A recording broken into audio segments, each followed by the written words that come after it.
Well, hello there, you lovely people. Hooligan here, and well, we're sitting here at 3,010 days, and yeah, we're about to do some Minecraft. In the previous chapter, we built this barbarian camp as one of our new factions to our map, to our world.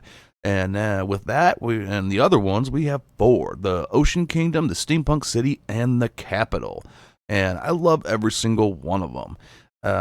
In this one, we always have big plans. It's always going to be that way.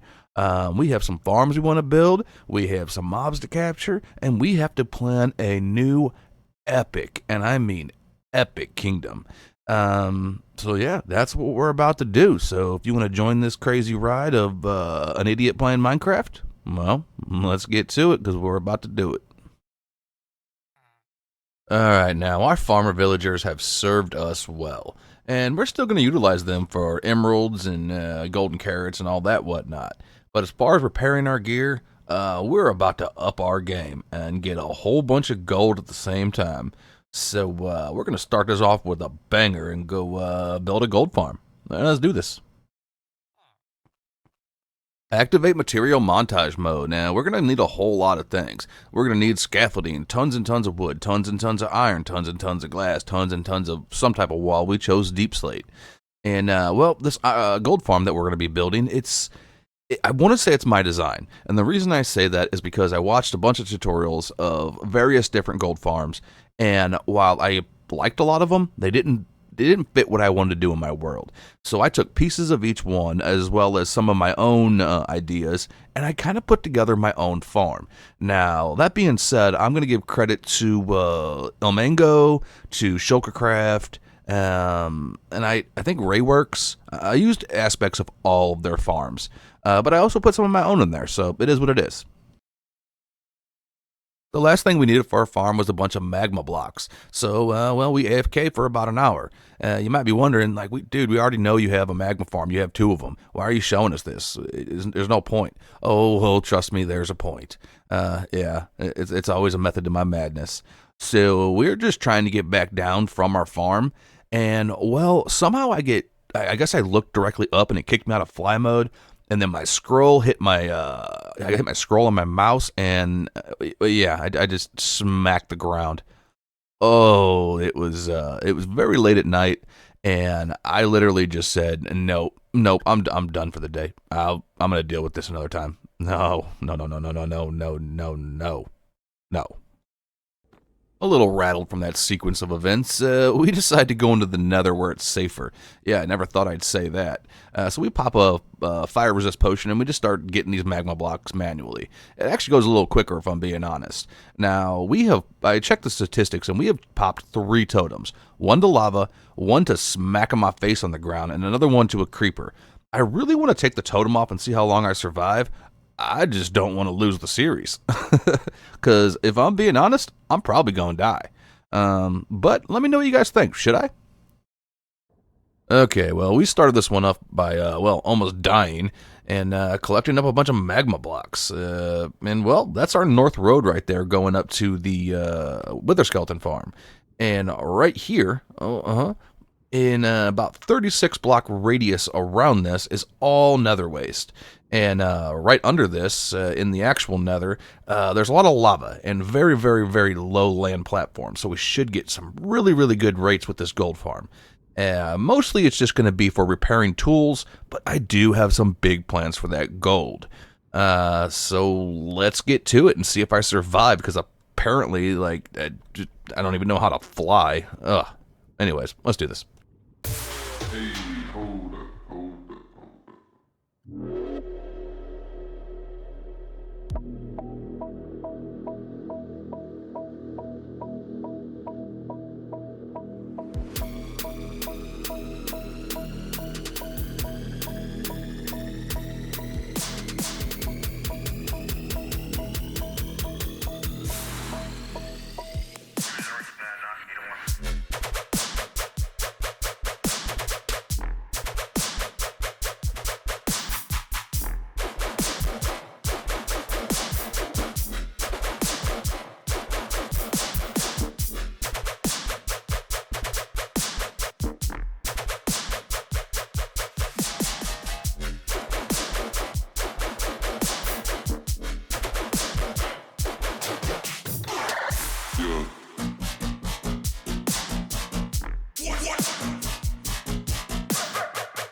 All right, now, one of three things is going to happen here. Well, we're ready to test this out, and, well, it could just not work at all.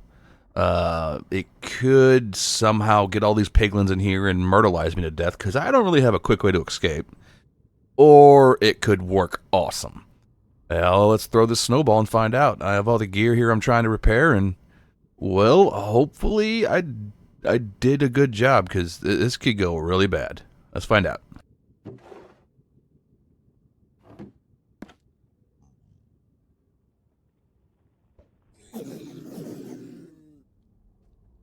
Alright, so our original design had a little bit of a flaw, but we quickly realized why and we fixed it. Not all the pigmen could see me to get aggroed, so only about a quarter of the farm was actually working. But let me tell you, once we fix this, like right here, it absolutely shreds. It is 100% fully auto, and it actually could be used with looting if you want to kill them manually. As long as you leave enough pigs to keep aggroing and spawning more. This thing will go on forever, and it shreds. And just like that, we are at 100 levels. Oh my dudes, am I ridiculously happy with this farm. Also, you won't be hearing any volume in this little area right here because, well, even with the farm not active, the minecarts up there never stop moving, and they are so loud. You add the pigs into that, and it is like just a screaming storm. Now, we have a ton of golden swords over here we haven't smelted yet because we're going to build a super smelter over here. Probably not right now, though, because I want to go do some other stuff. But just in that little session, we got 31 gold blocks, some extra nuggets, and probably another 20 to 30 gold blocks if we smelted the swords. And we only did this for about, I'm gonna say about 30 minutes. Let me show you this farm though.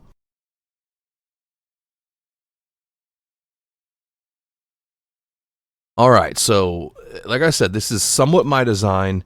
I'm willing to call it mine, honestly, because well, the mechanics are just there in Minecraft, but I designed this. The only thing is if you build this, like if I make a tutorial on this, which I probably won't because I don't really do tutorials anymore, only thing I'll tell you is don't ever click the minecart. You will be dead 100% for sure.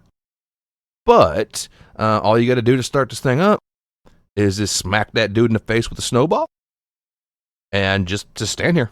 That's it. And it just experience and gold just flows. And you can actually, as long as you can't really hit the minecart with those trap doors up. You can smack them here to get the extra looting, or if you're lazy, you can go, have a sandwich, take a nap, and come back, and well, it's awesome. Anyways, this is the farm, and I really, really love it. I'm gonna go find something to do.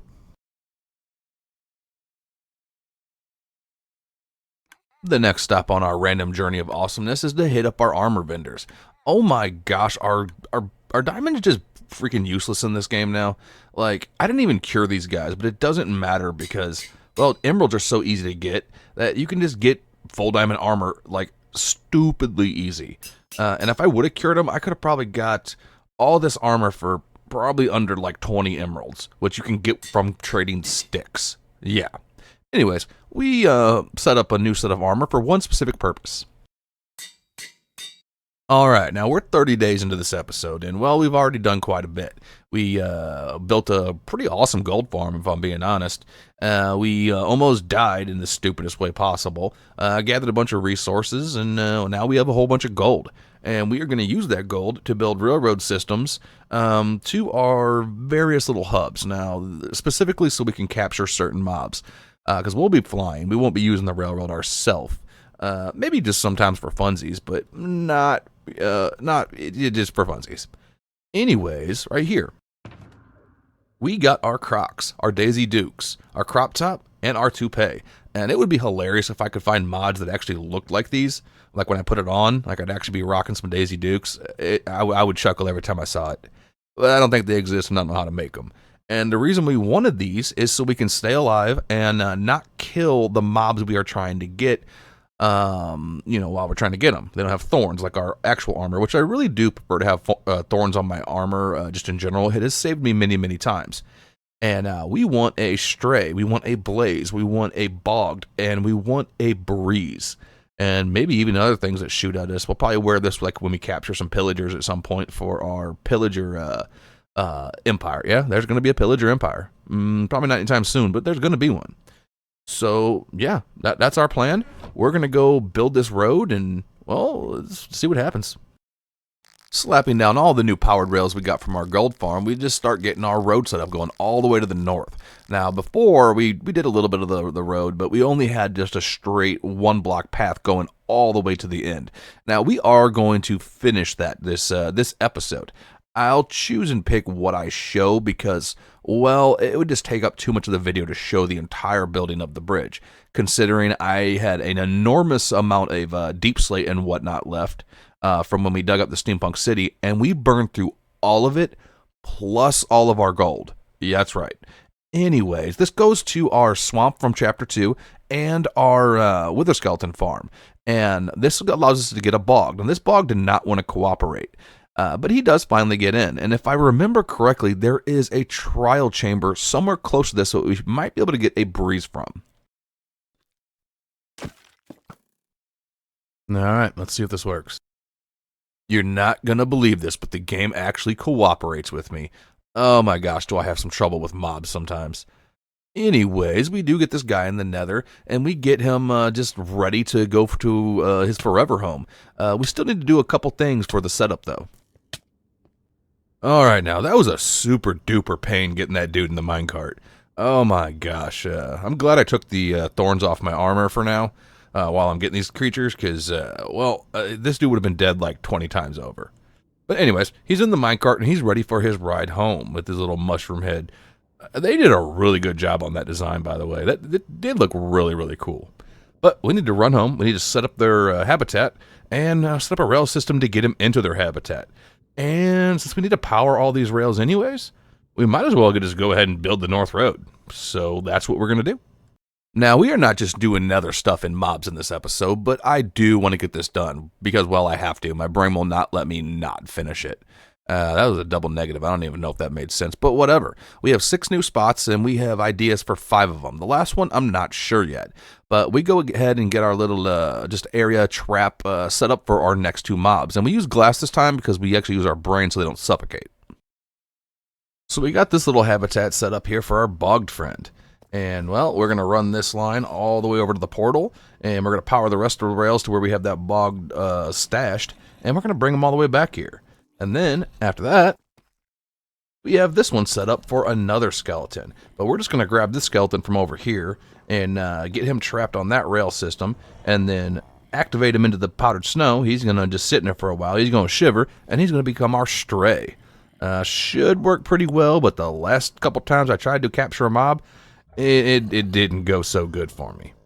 So let's get this set up.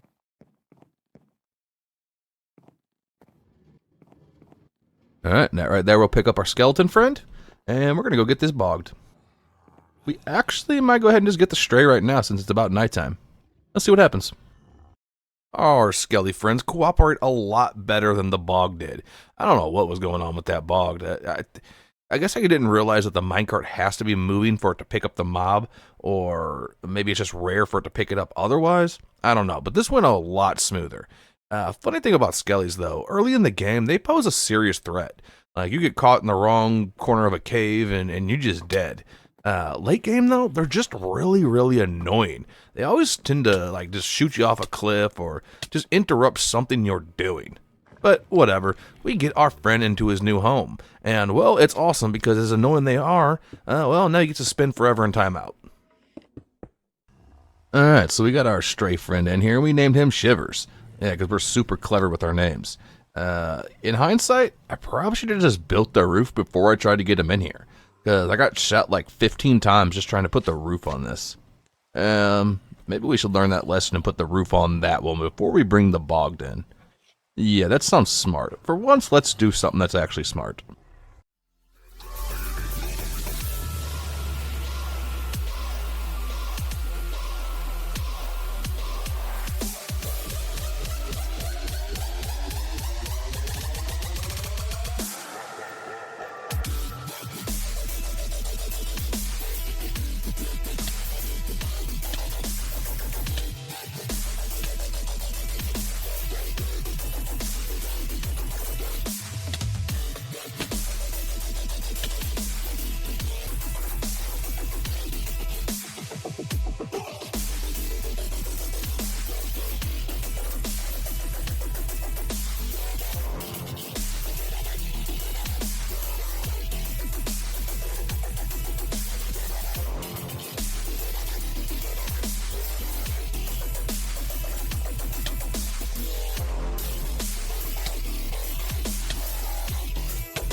600 blocks of our North Road is done. And oh my gosh, we tapped out all our deep slate and all our gold.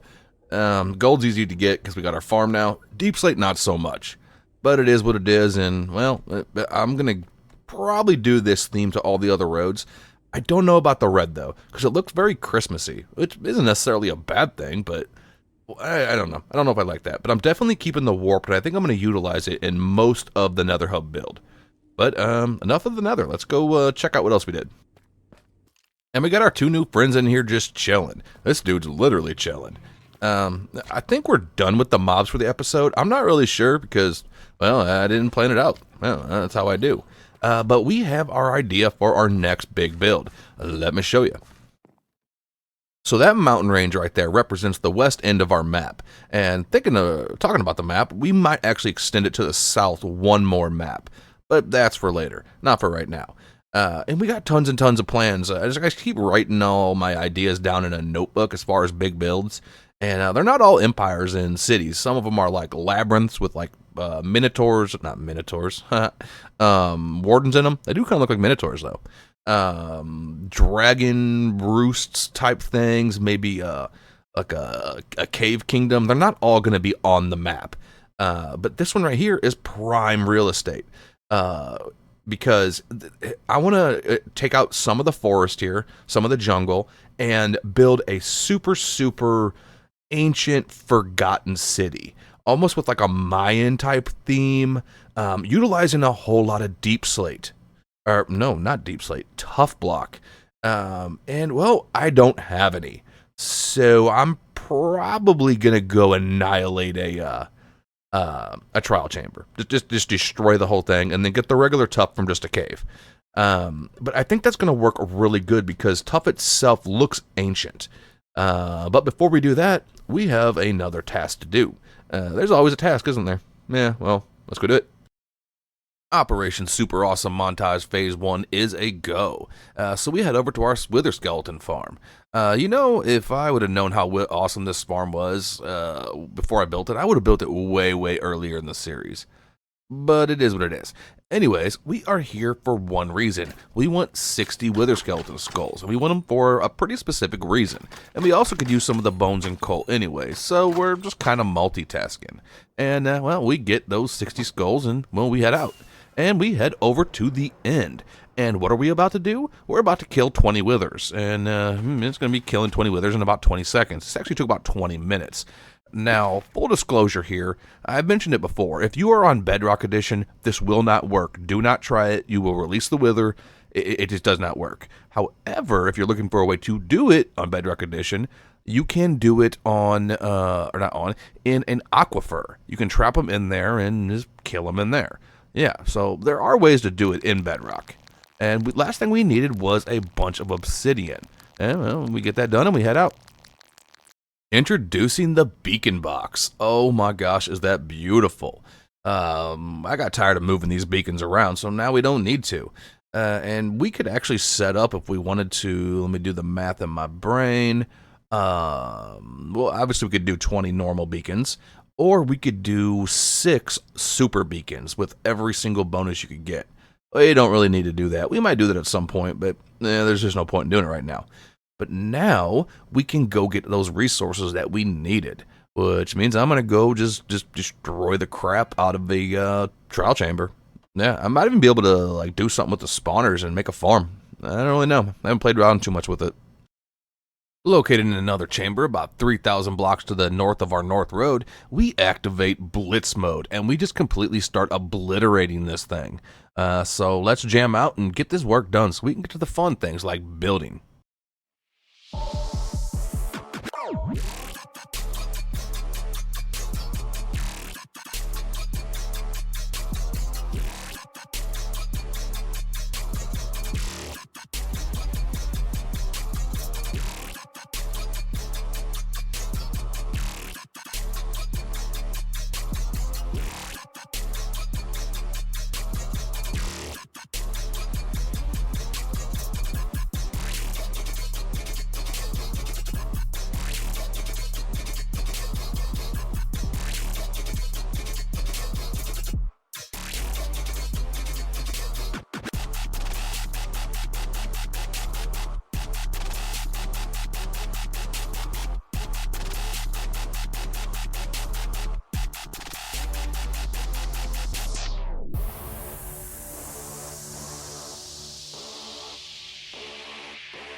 Damn. Yo, yo, damn.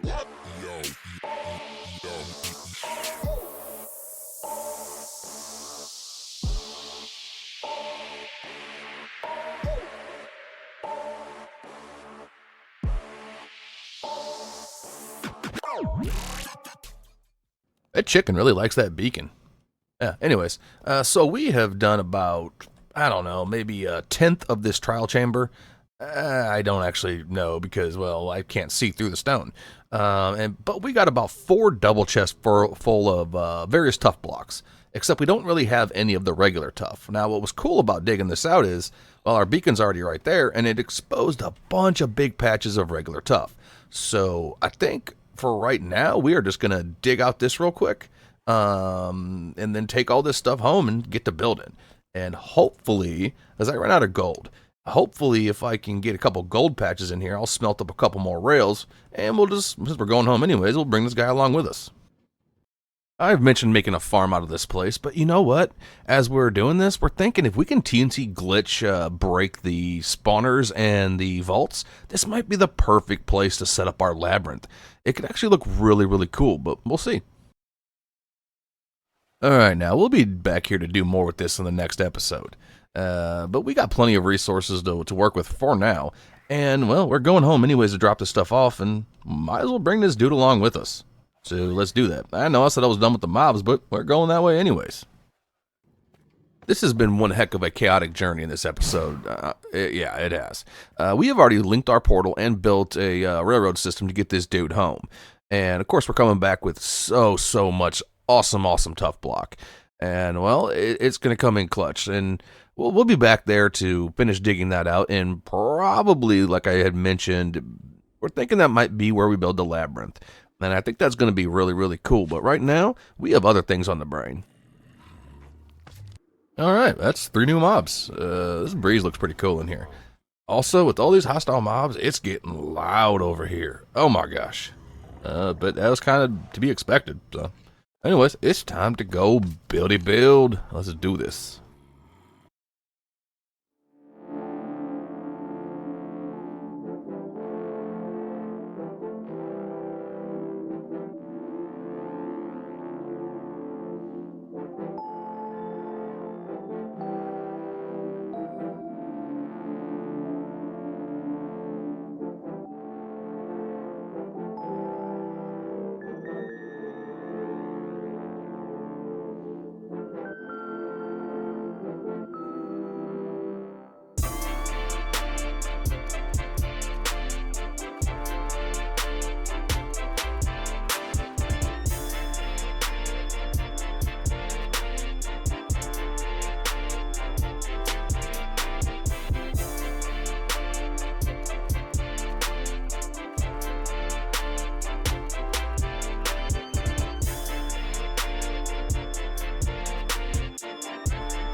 I present to you all the Forgotten Empire. I had a blast doing this.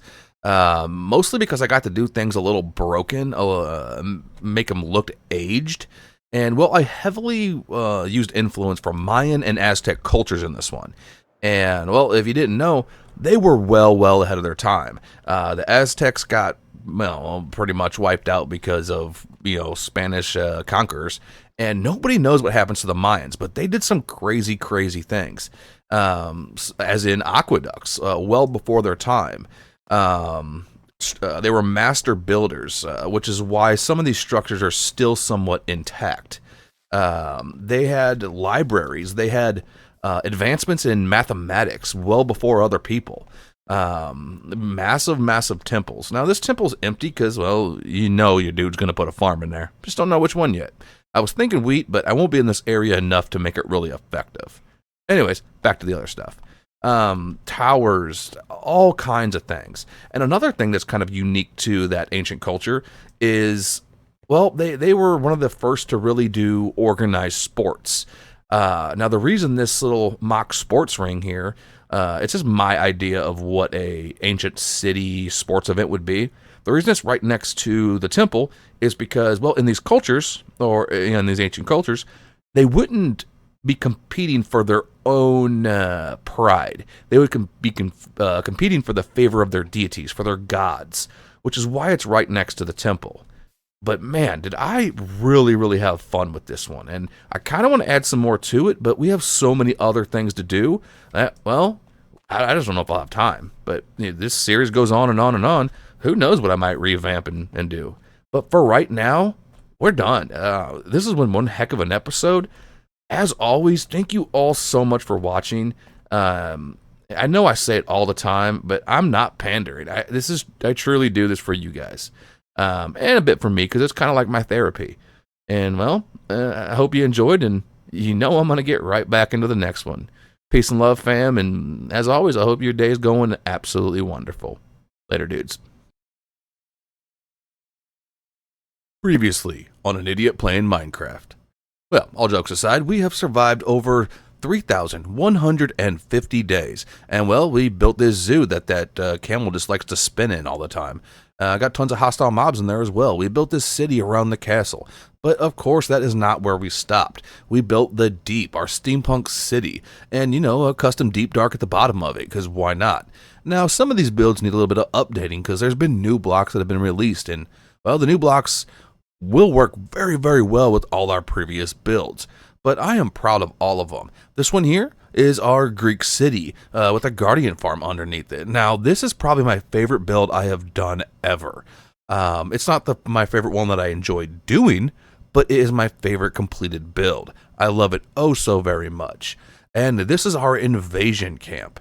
The idea here is this is a nomadic tribe that just thrives on, well, invading and just warfare. It's their culture. It's what they were taught from birth. And I really like that idea. And the last thing we accomplished in our 3,000 plus days, amongst many other things, is this ancient Mayan and Aztec inspired ruin, the Forgotten Empire. Hey, Editor Hooligan, you big dummy. You forgot to mention that, well, that was just the start of our journey. We still have tons and tons more kingdoms and crap to build. Ugh, that guy's such a nerd. I can't believe I have to share a brain with him. Anyways, I say that jokingly. I am a nerd. Anyways, we did two things off camera. One, sorted all our shulkers and realized that we are out of almost all of our important materials. Deep slate gone. Stone gone. Most our wood's gone. Yeah. Anyways. And the second thing we did is we updated our map, which is part of why we did that recap intro. Because, well, we got the Ocean Kingdom popping up here now. We got the invasion camp. And we got the super duper ancient city. The Forgotten Empire, if you will. And we're going to either start or do, I'm not sure which yet, a new empire in this one. And we're thinking maybe the Smugglers faction. Now, I will say that we have a huge project coming up. And, well, I'm not going to spoil too much of that yet. But I do have a pretty big announcement. But I'm going to wait till the end of the episode for that one. Not to bait you guys into watching, just because I want to start the episode. Okay, fine. I won't make you dudes wait. Much like my wife in real life, I am a terrible secret keeper. Like, she'll be like, I got you a Christmas present. I'll be like, dude, it's just a lie. Like, you couldn't wait for this? But thank you anyways. We have a couple announcements, and we'll trickle them in, okay? The first one is we are going to be live streaming soon. I am in the process of setting up a little studio, so we can just, like, rock out and do these little chores like we're doing right now, and just have fun and goof around, make jokes, and just talk about stuff. I feel like that would be really, really fun. Well, like I said, we have a big project coming up. And the scale of that project is so freaking huge that if I dedicated any actual time to a video to gathering the materials for that project, it would be the entire episode. It is that freaking ridiculous. But I'm so excited for it. I'm so excited for so much that's about to come. Anyways, we get our little chores done here, and we get ready to start this episode off. Alright, well, it is raining yet again, but whatever. Also, we need to give this kitty a name. He has successfully protected us from creepers entering our little area right here, our little storage room, for quite a long time. He's a soldier. Anyways, here's our plan for this episode. One, I need to get some netherite. I don't want to go mining for it. I don't want to. I don't want to waste my TNT. I have other plans for that. Because we are going to need duplicates of some of our tools. Like I said, project coming up, very, very big. And I don't have to keep running back and forth to the gold farm to repair these things up, even though it's very, very quick. I can repair everything I have completely broken in about 5 minutes. Yeah, it's not bad at all. However, our plans for this episode is to probably go fight a Bastion. Hopefully we get super lucky and get a couple ingots or maybe even a block. That would be sweet. I think you can get netherite blocks very rarely from them. I don't know. And we also want to, we want to build a bridge right here and lead it up to a little hamlet up here. A nice little medieval fantasy village. And, well, it's separated from the main city, so it's going to be more of a rural village, like a farming village. Lots of farmland around it, just a little quaint and cozy. I think that could be pretty cool. But that's not the main build of the episode. That's just a build. I don't know. And this brings us to our new faction of the episode. It is going to be the Smugglers faction. Almost like a pirate theme, but I ain't putting no pirate flags and stuff around. I'll come up with a different flag to represent them. And it won't take much terraforming either. I could easily just take out this forest here. I'm going to leave a bunch of the trees and just raise it up a little bit. That'll probably be the Cove since it's already dug out partially anyways. And I think that could look really, really neat. And besides that, we want to get one more mob into the hospital habitat. I'm not going to do a bunch this episode. We only have 3 spots left, and we did 3 in the last episode. So I ain't going to waste all that time doing that. Of course, if I happen to come across an opportunity to do so, I'm gonna. But we want to get a husk in there. And we need to go get some sand from the desert anyways, so it should be super easy to do. And while we're there, we might as well make a portal to our raid farm. It just makes sense. Maybe even work on the raid farm a little bit. I don't know. Let's get this random journey of ADHD brain going. My dudes, my peoples, we have our goal, we have our mission, and we most definitely are not going to get completely distracted and do all kinds of random crap. We'll see. We'll see. That's all I'm going to say is we'll see. Anyways, we get this little bridge worked up, and I thought it came out really cool. And we decided to start this off. We wanted to work on our little hamlet. And I'm going to tell you right now, as I start building the first building, which is going to be the main structure, the inn, I hated it. I absolutely hated it. Like right here, I don't know why. As I was building it, I wasn't vibing with it. I wasn't feeling it. But what I will tell you is when I'm done with it, it is glorious. Like I am in love with it. It's awesome. But yeah, so we're gonna rock out this little. We're leaning hard into the fantasy vibe on this, the medieval fantasy, and it comes out beautiful. So we're just gonna smash this out real quick, and we're gonna see what happens next. I don't know.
I said I was done with working on things around the capital, at least on an episode, but I think I might have just lied to you dudes. I said that back on like chapter 12 or 14, but that inn looks so freaking good up there.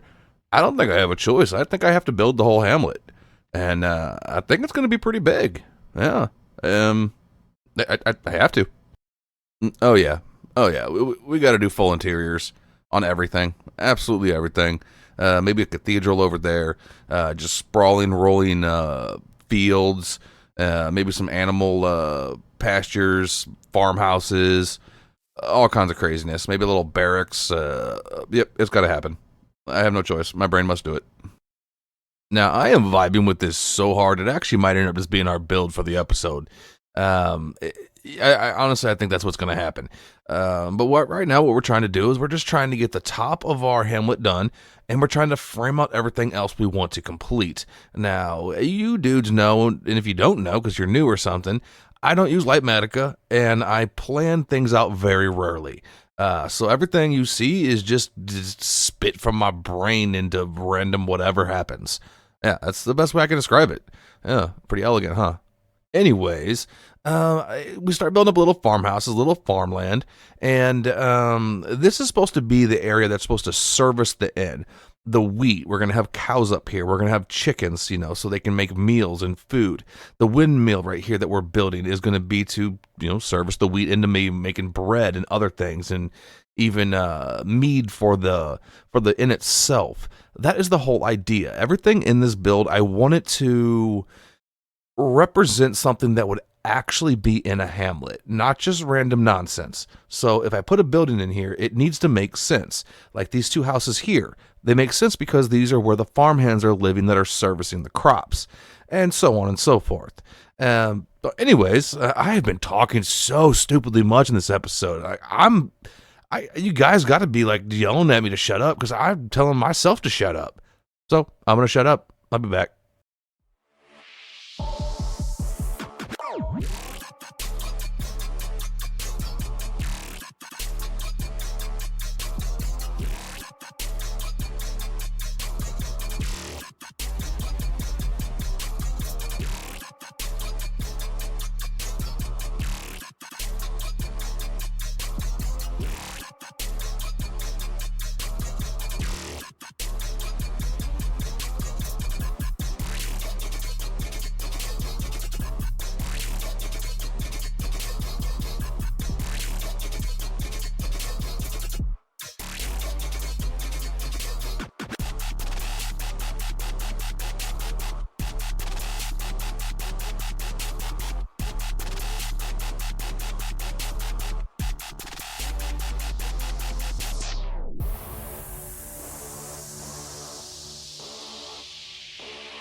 All right, so just 110 days invest in what we've done so far. We are going hard with the details in this one. Oh my gosh, are we? I'm loving every bit of it.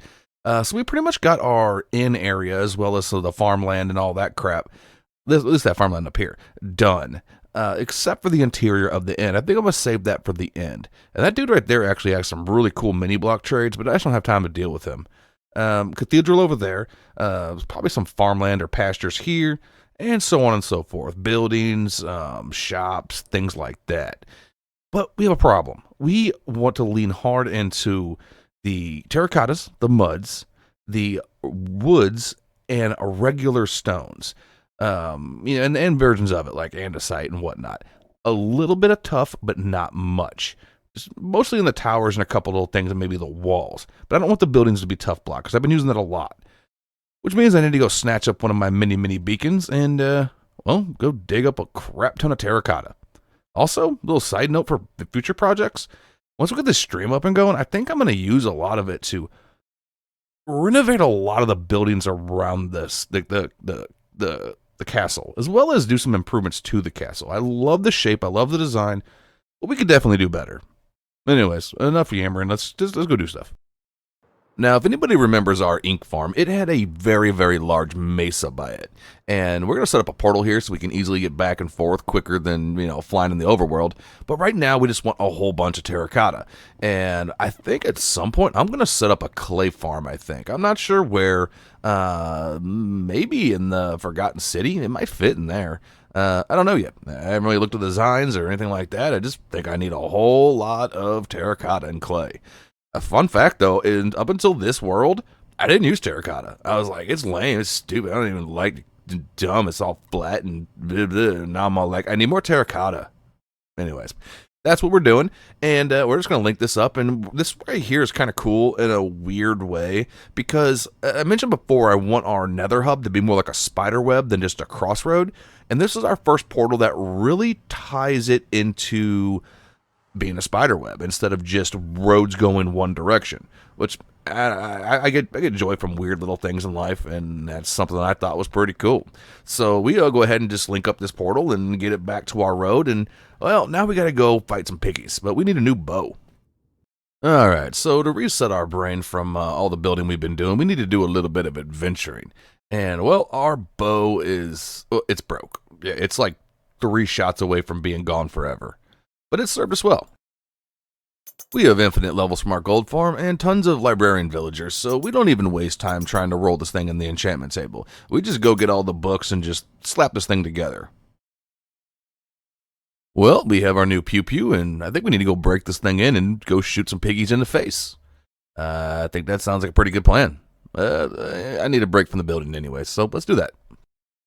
Finding another treasure room bastion, we are really hoping for a Pigstep disc and a netherite ingot. A couple netherite ingots would be cool, but I don't know if that's going to happen. Alright, so our mission as of right now is to absolutely destroy this bastion. I'm not raiding it, I am destroying the entire thing. I want all the materials for a future, very dark build I plan to be doing at some point. And, we brought our beacon along and bunch of shulkers. We also got some fire resist potions and a couple boats, just in case we need to put something in a boat. So let's see if these piggies cooperate, and yeah. Also, I think I need some of this warped wood while I'm here, too. But first things first. Now, if my voice sounds a little off, it's because I'm trying to figure out the acoustics in this future streaming room here. It's not as easy as I thought it was going to be, honestly.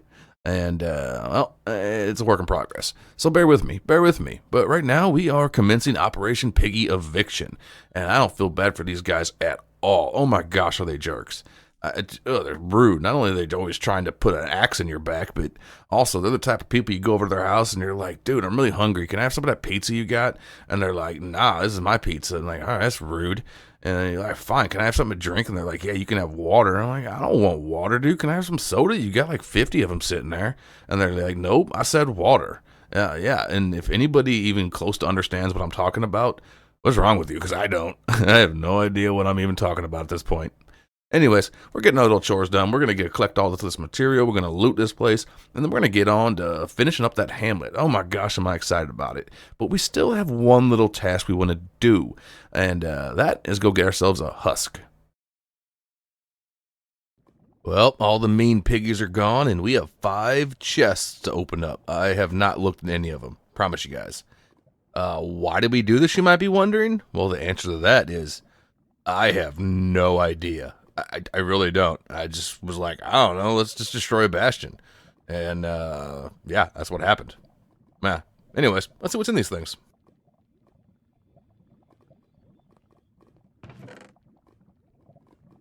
Okay. We'll take that. Definitely a diamond.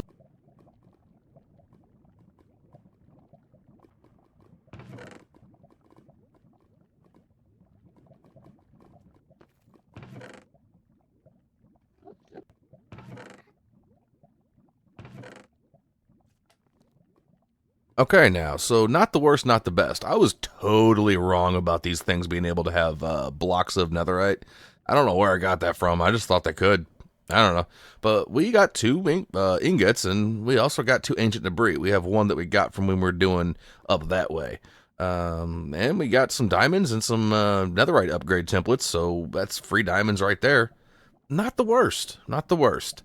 But I'm done with this for right now. I'll come back and just loot the rest of this later. Or not loot it, but demolish it. Because we have like 15 shulkers full of Blackstone now. So we're set up in that category. So I'm going to just jack this gold real quick. But we're going to go home, get on to bigger and better things. We head over to our raid farm to get our sunburnt zombie and just get him home. And well, this is one of the projects that it's not forgotten. This is just something that's still on our list, and we're gonna build up a little portal here and even build a little structure around it. We need to start doing that, and not just have random portals sit in places. But this is a good example of where I want to do stuff on stream. I want to come back here and completely transform this thing like I kind of started to do into like a ruined oasis. Because it's going to be our raid farm forever until the world ends. But whatever. Our zombie friend cooperates pretty good. This is probably one of the easier ones I've ever done. And this only leaves 2 spots after we get this dude back in his home. Now, something goofy kind of happens right here. When I set up this portal and try to link it, check this out. It's really weird. It put the other portal right next to the other portal. Like, what? Well, it was 2 blocks away. Like, why wouldn't it just link? Very dumb. Anyways, we went back through the other way, and it linked up just fine. And we go ahead and just get this dude home. But since we're already here, we decided we wanted to make a little decoration for our portal, like we were talking about. Now, I normally don't like bamboo wood at all, but for some reason, it kind of vibes with sandstone. It kind of does. Yeah. So we hit up our gold farm. We need to repair all our tools, and we need a bunch of gold so we can make rails to get our zombie friend home. And, well, now that we have 2 more ingots, we can also make a duplicate pickaxe and a duplicate axe. I actually need 1 more ingot, so I might go try to find some ancient debris, because I also want a duplicate hoe. Because, well, the next project is going to involve a lot of wood and a lot of leaves. I wouldn't say the next project, but the next really big, massive project. Anyways, we start getting our zombie friend home, our husk friend home, and well, while he's taking his ride, might as well tell you part 2 of our announcements. We are entertaining the idea and talking to some peoples and folks and whatnots about possibly starting an SMP. Oh my gosh, could that be so much fun? Just some chill people just to vibe with, family-friendly goofiness, just that fits the hooligan vibe. I'm all about smiles on this channel. Like, that is me. All right, well, we got our French fried zombie in here. And, well, I was thinking, when we get the last 2 mobs in here, which are going to be the Wither Skeleton and the Blaze, we could probably, if we're really careful, take block by block out and revamp some of these habitats to fit the corresponding mob that's in there. Kind of like we did for the Guardians and the Magma Cube and even this Stray right here. You know, make make this guy right here like he's in like a little swamp type thing. Desert, so on and so forth. But that's for another time. We'll deal with that when we put the last little touches on this thing. We need the other 2 mobs before we deal with it. Although I should probably just do those before I get the mobs in there. Anyways, let's go build a Hamlet. The time has finally come. Oh my gosh, whoever sticks it out through this, you guys are troopers. Oh, there were so many delays between some of the fam being sick and me having to run errands for that, and the studio, and my voice being messed up from the studio, which I think we got fixed, by the way. I think my voice is back to normal. We got some sound traps, and I think they're working pretty good. Anyways, there's been some delays, and I'm glad y'all are still here. So, this actually ends up being, I think, my new favorite build. I'm in love with it. Like, it's probably pretty close to the Ocean Kingdom as far as my favorite, but I think it takes it just by a little bit. But anyways, we start slapping some houses together, some blacksmiths together. We end up doing like a little weird barracks, some pastures, some fields, a really cool farmhouse. I think the farmhouse might be my favorite of the whole build. And, well, this is a pretty long time lapse, so I'm going to shut up and we're going to rock this out, and I'll be right back, my dudes.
Oh yeah, oh yeah. This is definitely my new favorite. There's no doubt. And we're not even done with it yet. We got to figure out if we're doing a cathedral churchy type thing over there, or maybe like a druid grove or graveyard. I don't know. Something's going to be a bridge going over that little hill over there. And we need to add this road in here, and I think we're going to add a road to that tunnel right there over to the barbarian camp too. So there's still little things that need to be done, but all the important stuff is done, and oh, I just love it. I love it. I haven't posted in about 3 weeks because of delays, so I hope this was worth it. I really do. To me, it is. And well, I didn't get to the interiors. Yeah, I didn't yet. I ran out of time. I'm really tired, guys. But we're going to. I think we're actually going to probably start the intro of the next episode with the interiors and a few little details, just while we chat and whatnot. Okay, let's check out a couple of the highlights before we call this an episode. We didn't get to this part here. There's going to be a bridge going over there, and there was originally going to be like a cathedral, but the Cathedral of Jeb is like right over there, so I think I want to put something else there. And also, I want to make something down here, kind of like a not like a bandit camp, but like this is where a bandit might hide to ambush a traveler. I don't know, just an idea. And I absolutely love this farmhouse. I love it. I actually like it better than the inn. It's just awesome. Little blacksmith. I really hated this blacksmith when I was building it, but it came out okay. It came out pretty cool. And I actually started like playing around with connecting some of the buildings together. I really like the way that came out. And you got a little pig farmer here, and right below him is the little shepherd, the shepherd house, little pasture. And well, we got your little market and a barracks. The barracks is another thing. I didn't really like it when I was building it, but it kind of came out cool. Came out cool. Whatever. Anyways, adding some of the moss in there to the stone really helped. I liked that a lot. And well, that pretty much brings us to an end for the episode. I was originally going to do the smugglers faction, but once I started doing this as a little side project, I just couldn't stop. So I hope you enjoyed. I hope you all are having a beautiful day, and I mean that from the absolute bottom of my heart. I don't just say it just to say it. I truly do mean it. And well, I hope to see you dudes in the next one, because there's big things coming. That's all I'm going to say. Later, dudes. Well, hello, you wonderful peoples, and well, this is Hooligan, and we're back on chapter 20. Oh my gosh, is that a big number?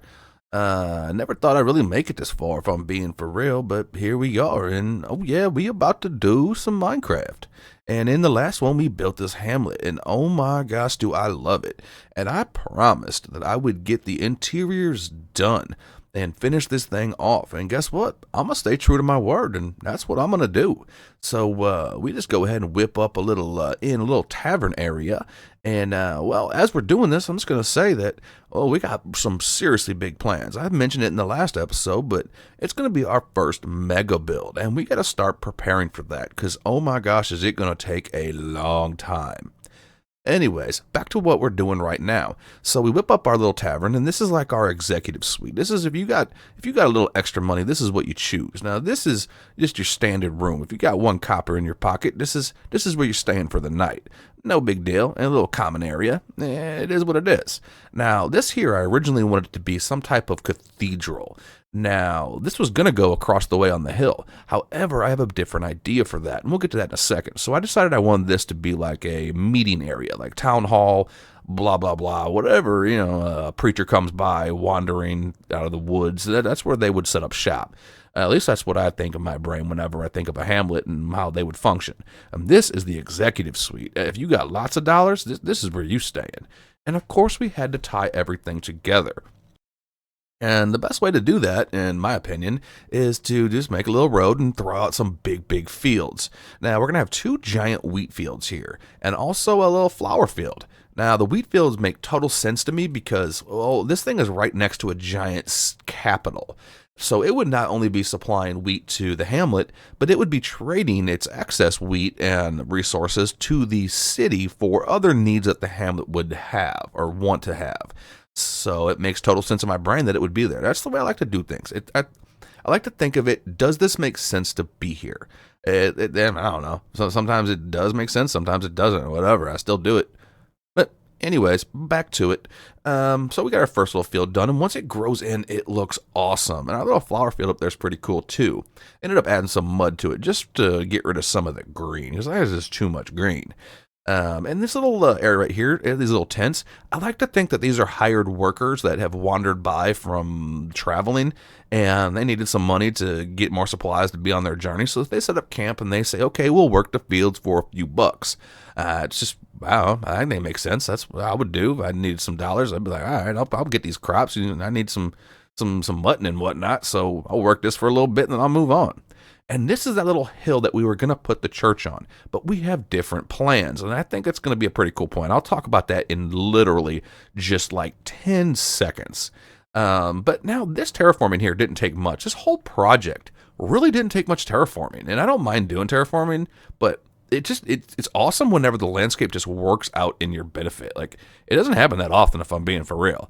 And just throw a little bridge so we can get over to our new little future project. Yeah, it's just a bridge. It's okay, I guess. Yeah.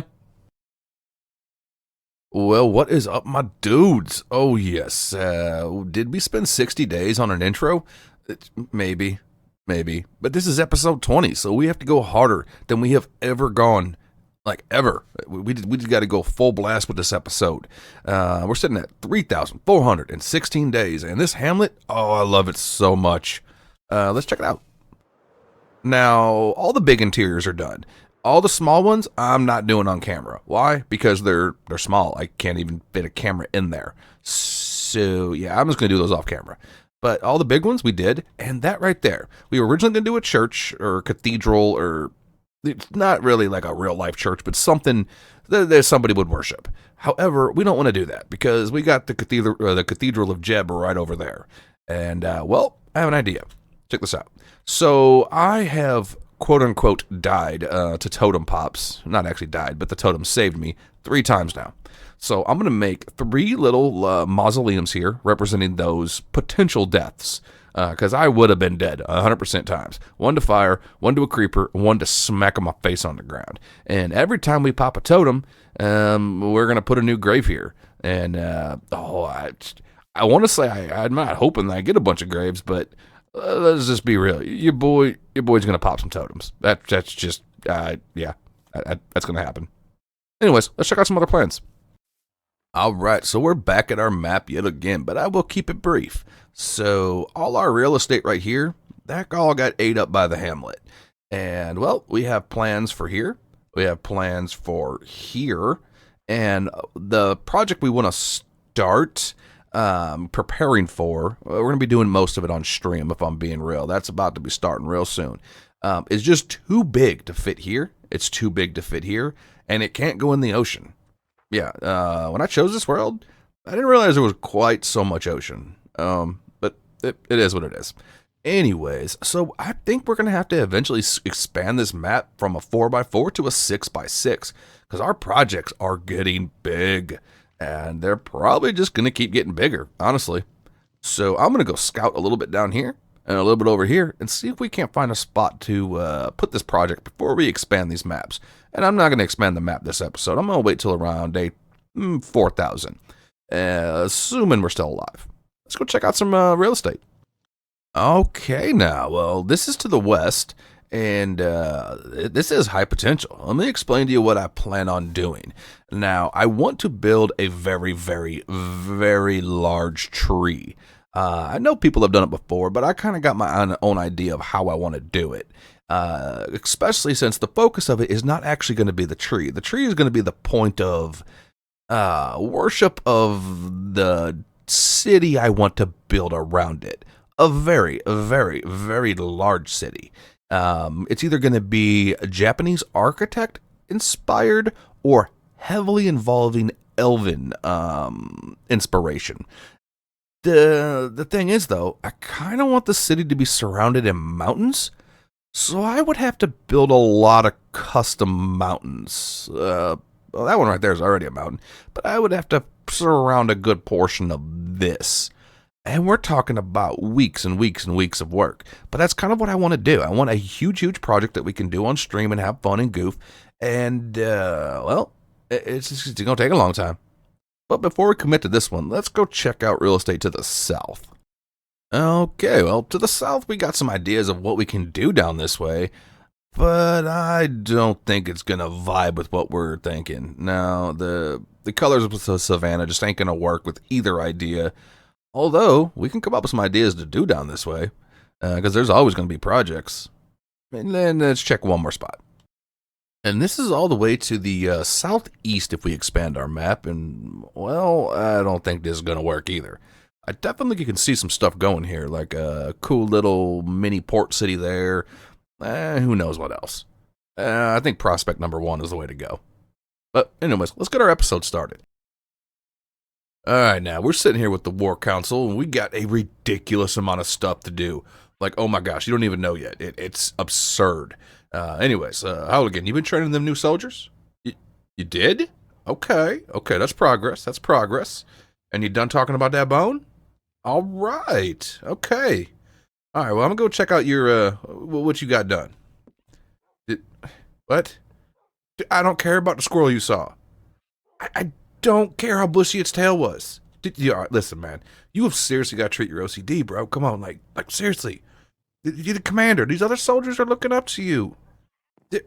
I'm done with you. I'll talk to you later. So you know your boy has a build for this episode because I have one in every episode, and even when I'm off camera, I'm just always building stuff. That's just the way it is. Anyways, we have 3 big things we need to do for this episode that are not building. I guess one of them kind of is, but whatever. We are training up some new doggies because I don't want to risk the ones I have, and, well, we need some new soldiers because I want to go caving. I need diamonds. I am diamond broke. Yes, I am diamond broked. It's sad, but it's true. But whatever. And we also need 76 gas tiers. Why? Because we are going to open up every single inn gateway, which leads us to the next thing we need, being that there's a huge project coming up. We're going to need at least, and I mean at least, 30 extra shulker boxes. Yeah. So we need to shut up and get to working. Let's start this off by building a gas farm. That sounds pretty cool. Let's do that. We got ourselves a little spot right off the road to our wither skeleton farm, so it kind of worked out perfectly. And, well, this design here, I learned how to make it from Kelp MC. I don't know if it's originally their design, but I'm going to give them props because their video was pretty easy to learn from. Anyways, let's rock out this gas farm and get on to more things because we have so much stuff to do.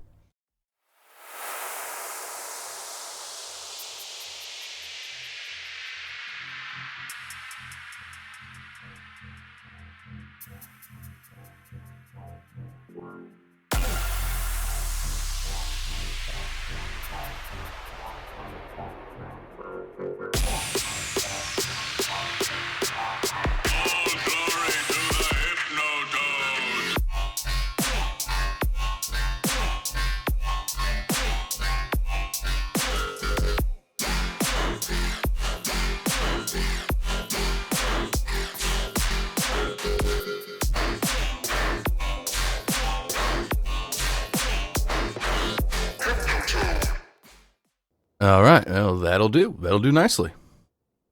And we're not going to build our road back to our hub here just yet because we didn't bring enough rails to spawn-proof it. Yeah, we'll do that a little bit later. You know, I didn't plan this when I started the episode, but 20th episode, 20 dead dragons and 20 inn gateways. Kind of makes sense. Yeah. Anyways, material montage mode, getting ready. We're going to need a whole lot of glass, a whole lot of gas tiers, a whole lot of ender pearls. We don't have enough of those, but we can get those in the end, no big deal.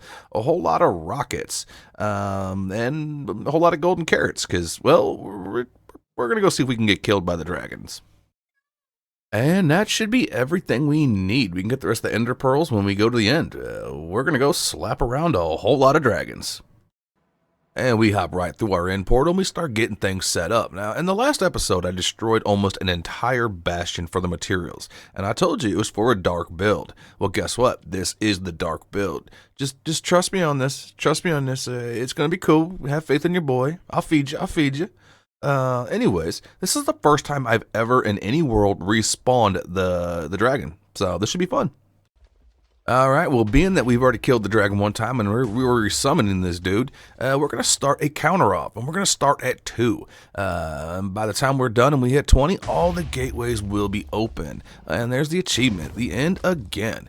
And we fight these dragons, all 20 fights. We never take a single piece of damage, ever. No, don't worry about those hearts. That was a glitch. You didn't see that. Yeah, we are so absolutely good at this game. Like, I don't even know how I'm not pro. Like, is there a pro league for just random nonsense in Minecraft? Yeah, see, all them hearts are full right there. It's kind of like, you ever see your dog, and like the dog thinks if it doesn't look at you when it's in trouble that it didn't happen? Yeah, that's what we're going with. Anyways, we can just go ahead and wipe out our first dragon, and it is time to just go ham on these dudes and just shred them to pieces, because, well, this takes quite a while. Several hours, honestly. All right, well, that's 18 more times. I'll just pick the best fights and footage. There's going to be a lot of close calls.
All right, 19 dragons down and one more to go. And this one's special because this will open up the last end gateway, and it'll also be the last time we fight the Ender Dragon in this world ever. Because we're going to be destroying all these pillars and making a custom end island. Or something like it. I don't know. It's going to be really cool. You know I don't plan stuff. Come on. But yeah, so before we take this dude out, we're going to try to collect up as much lingering dragon's breath as possible. And then we're going to just end the dragon forever. Yeah, let's do that. All right, so we end up getting 20 full stacks of Dragon's Breath. That's right, we ain't playing around. I am totally lying to you dudes, by the way. I gave up. Yeah, it was really, really stupid and annoying, and I straight up gave up and decided to end the dragon forever. For the last dragon, we really wanted to get a whole bunch of the Dragon's Breath, but oh gosh, was it freaking annoying. I gotta figure out if there's a farm for that before I destroy this end island. Because that took like as much time to get a stack and a half of the Dragon's Breath than it did to kill like 10 of the Ender Dragons. It was really stupid. Anyways, let's see why we did all this. Oh, that is glorious. You know your boy's gonna build something out of this. I'm also gonna have to probably TNT glitch all these bedrock. Huh. Anyways, let's get going. All right now, 20 dragons dead and 20 gateways opened. And, well, we got other things to do in this episode, but real quick before we get to that, I want to make all of these accessible. So, super duper quick build. So we start getting our ring of portals set up, and, well, I'm going to be using shaders for a fair portion of this build, especially when it involves any of these portals, because, well, it helps with the blinding flashing beam lights. Like, seriously, like without them, they're just like a strobe light going off. It's kind of annoying, honestly. I even tried to find like a data pack or something that disabled it, just because it was really annoying. Like, there's no way to turn them off. I guess if I like found some way to go into creative and set the delay tick or whatever for them to like forever, then they would never go off again. But I don't do that. This is a hardcore world, so it is what it is. We work with what we got. All right, so the end portal drops us right here, which is awesome. And we got a little bubble column elevator just going up there, and just a little safety rail because your dude's an idiot, and I don't want to fall off into the void.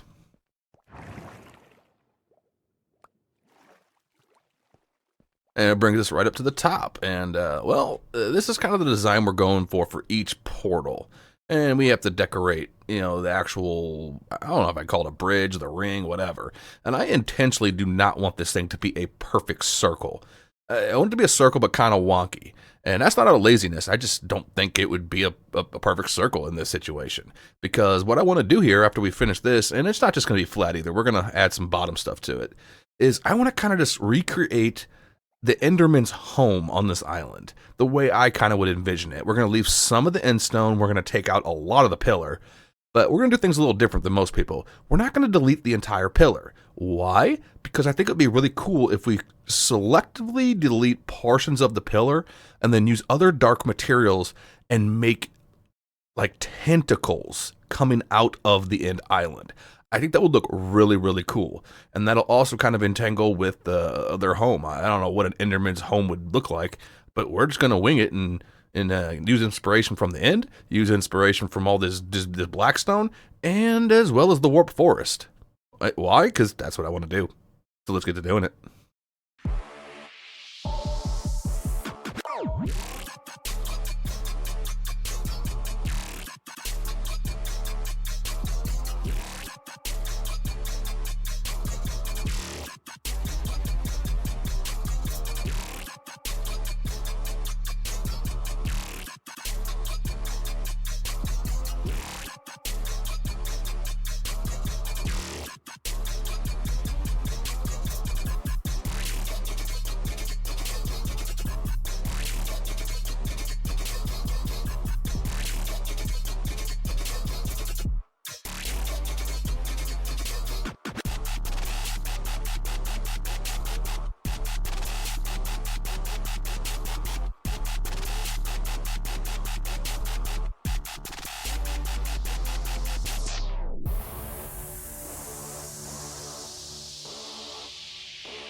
Alright, so I lied to you dudes. I didn't mean to, but it happened.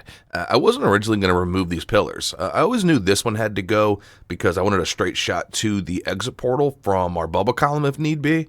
But after I deleted it and started working on two of the little ones, I was like, well, it only took about an hour and a half to do all three of those. It's not unreasonable just to take them all out and save the obsidian for a farm or something later and just start with an open canvas. But anyways, we're about to go do some other stuff because I need a little break to just revamp my brain. But we're not stopping on this. We're going to get this done and some other cool stuff too. But we're going hard on this one, like I said earlier.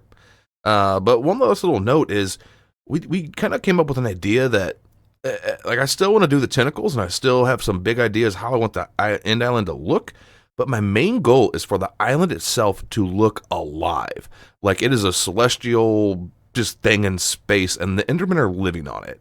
That's what I'm going with. But right now we're going to go home and we're just going to go goof off and have a little bit of fun because I need a little brain break. All right, so we're back at our Hamlet and we've assembled, we'll call them First Recon. Yeah. We're going to see if we can't get these guys to go through our nether portal all the way to the north where we were digging out the trial chamber because that was pretty deep. And I'm betting we can probably find some caves around there. And if not, we'll see if these guys do well fighting the stuff in the trial chamber. I don't know. Sounds fun. Let's see what happens. Alright, well, that worked. Let's see if we can get them there. Okay, well, I guess we left one at home. Seven's gonna have to do. Alright, so we went back and got our other doggy. He was stuck in the portal back at home. And apparently I left 6 shulker boxes here. I don't even remember doing that. Anyways, we got our tank top, and we decided to go ahead and use our mace because we also brought along some ominous bottles. And I think what we're gonna do first is just see if we can't do a couple of the spawners in the trial chamber. Maybe they'll give us some diamonds with some ominous. I don't know. And then I hear zombies and whatnot around here, like specifically over this area. And we got plenty of little caves that we dug when we were getting our tough block. So if that doesn't pan out, then we'll just start digging around for some caves. Yeah, let's see how good these dogs do in here. Now, we had 3 goals when we started this episode, and dang it, we're going to get all 3 goals done. Yeah, like I said, this episode's going to be really long, a lot of fights, and it is what it is. Hopefully somebody out there likes a long episode, because that's what's happening. Anyways, doggy trial chamber time. And well, these guys actually do pretty well in here. They do really well against the breezes. They do well against all the skeletons. They do well against the zombies. They do not do well against the spiders. I mean, they do fine killing them, and the spiders aren't really that much of a threat, but they get stuck in all the webs. Or maybe that was the webs being caused from the ominous? Did the spiders just drop the webs in this? I don't know. Well, whatever happened, they kept getting stuck, and it was really annoying. But whatever. We ended up not getting too many diamonds. We got like 6 diamonds. That's pretty lame considering I spent about an hour doing this. And we decided we're going to end up just going and doing some caving. But we're already here. We might as well just finish it off. And, well, there really was no threat. I mean, the only thing I really found that I hadn't spawned already in this area was spiders. And they weren't going to kill me. It just was not going to happen. With my chest plate and all the golden apples I have and golden carrots, it just wasn't going to happen. So we get the last of the stuff when we get out of here. All right, well, we did the rest of the chamber. We're still going to destroy it later. And we did not lose a single soldier. And I only had to use about a half a stack of armadillo scoot to repair them up. Not bad. I think it's time to cave, though, because... well, the diamonds weren't coming very quick from this. Oh, I hear zombies over here. Something's over here. Oh, this'll do. Oh, this'll do just fine. Let's go get our dogs. You know, as I get to mobbing and collecting up these diamonds, I guess my dumb self didn't even tell you why I wanted them. I don't need them for armor or tools or weapons because I can get those from my vendors, my villagers. Don't need them for that. What I do need them for is, well, I want to add a stack of jukeboxes to our decoration box. And also, I have one more armor trim to go in our museum. And, well, I do not have the diamonds to duplicate that. And being that it's the silence armor trim, I ain't getting but more than one of those, if I even get that one. It is ridiculously rare. But anyways, that is not for this episode. But we're going to get ready for it because, well, I'm definitely not, stalling and procrastinating about the mind-numbing amount of obsidian I have to dig. I would never do that. No, I would... Yeah, okay, we're just getting diamonds right now. Alright, well, we came here for a stack of diamonds, which we almost got. We're happy with 59. All our doggies are still alive, and, well, we got a lot of other awesome loot, too. I think we're going to call this mission a success and head on home.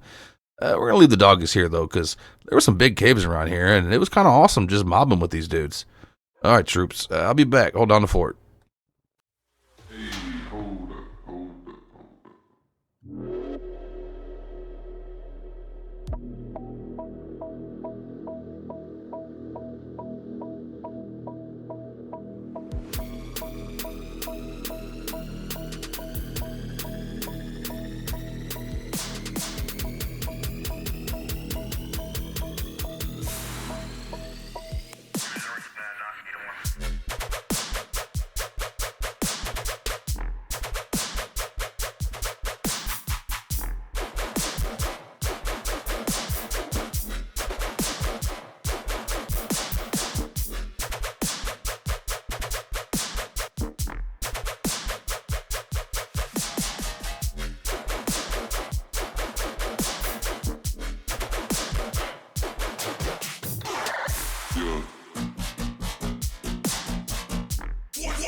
Over 16,000 obsidian mined, and, well, it sucked. It sucked a lot. If I have any advice to anybody who plans on doing this, just don't. Just don't do it. Oh my gosh. If I would have known how annoying this was going to be, I might have actually thought of a way to get around it. I don't even know, like just cover it up or, I don't know. But it wasn't worth it. It wasn't. Or maybe it was. I don't know. We're going to find out. But we are not done with our end island yet. We still have a couple things we want to do. We want to at least add some of the tentacles in that I was talking about to hold up our ring of portals. We can call it the God Ring, the Ring of the Ancients. I don't even know what it's going to be yet. And so we have an idea for the design for the tentacles. And, well, we have tons of the supplies, except we are low on regular Blackstone because we used a ton of it that we got from destroying the Bastion and doing the ring. So I'm going to see how far I get with what I have, and I'll go from there. All right, now, admittedly, this has taken way longer than we originally expected. This project got big, but it happens, and it is what it is. And, well, here's what we're thinking, okay? This is going to be more than one episode of work because we want to convert this whole island. Only about 15% of the end stone is actually going to be visible when we're done. We're going to be spreading all these tentacles and other growths across the island and on the sides. Oh yeah, let me tell you how excited I am to be building over the void. Oh my gosh, does the void terrify me. There's no coming back. You done. Totem can't save me. It's over. And it only takes a couple seconds to not be able to switch to your rockets and get out of there. But whatever, we get one of our little tentacles set up, and we're going to have some really big ones. We do a medium-sized one in this build here, and it's not even the biggest. Like, we're going to go really big with some of these. And like I said, coming out the side, little ones holding up the God Ring. Actually, you know what? We're going with the Ring of the Ancients. This is the Ancient one. That's what we're going to call them. And by the time I'm done with this, probably in the next episode, like I said, just being honest with you dudes, the Ancient one will be done, and he is going to look so evil and awesome, and I'm excited for it. But Well, we have a lot of planning and building to do, so I'm going to shut up yet again, and we are just going to rock this out real quick. I'll be right back.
All right, so the build portion of this episode, it's over. If that's the one thing you came for, I'll see you in the next one. Yeah. But we ain't done with the episode yet. We still have a little bit more we want to do. But as far as building goes, we're tapped out. It's it. I'm holding my last stack of Blackstone. We are out of skulk completely, like not a block left. We have no netherrack. We have no bone meal. Yeah. So I can't really go any farther with this, considering I'm trying to turn the island into mostly this corruption here, with some of this corruption. I don't have any stuff to do it with. Whatever. But I made a promise at the beginning of this episode. I said I was going to get diamonds. That's done. I said that I was going to open all the gateways. Well, guess what? That's done. But shulker boxes are a problem. Yeah. So I'm going to end this off, and I'm going to go just pick a random gateway that we haven't been through before, go fight just a couple end cities, and that's probably going to be the end of the episode. And, well, if you made it this far and you're tapped out and you're ready to leave, I understand, dudes. I do. I appreciate you being here, but we still have a little bit more to do. All right, so our original gateway was like right there. So we're going to go complete opposite and try this guy right here. Let's see where it takes us.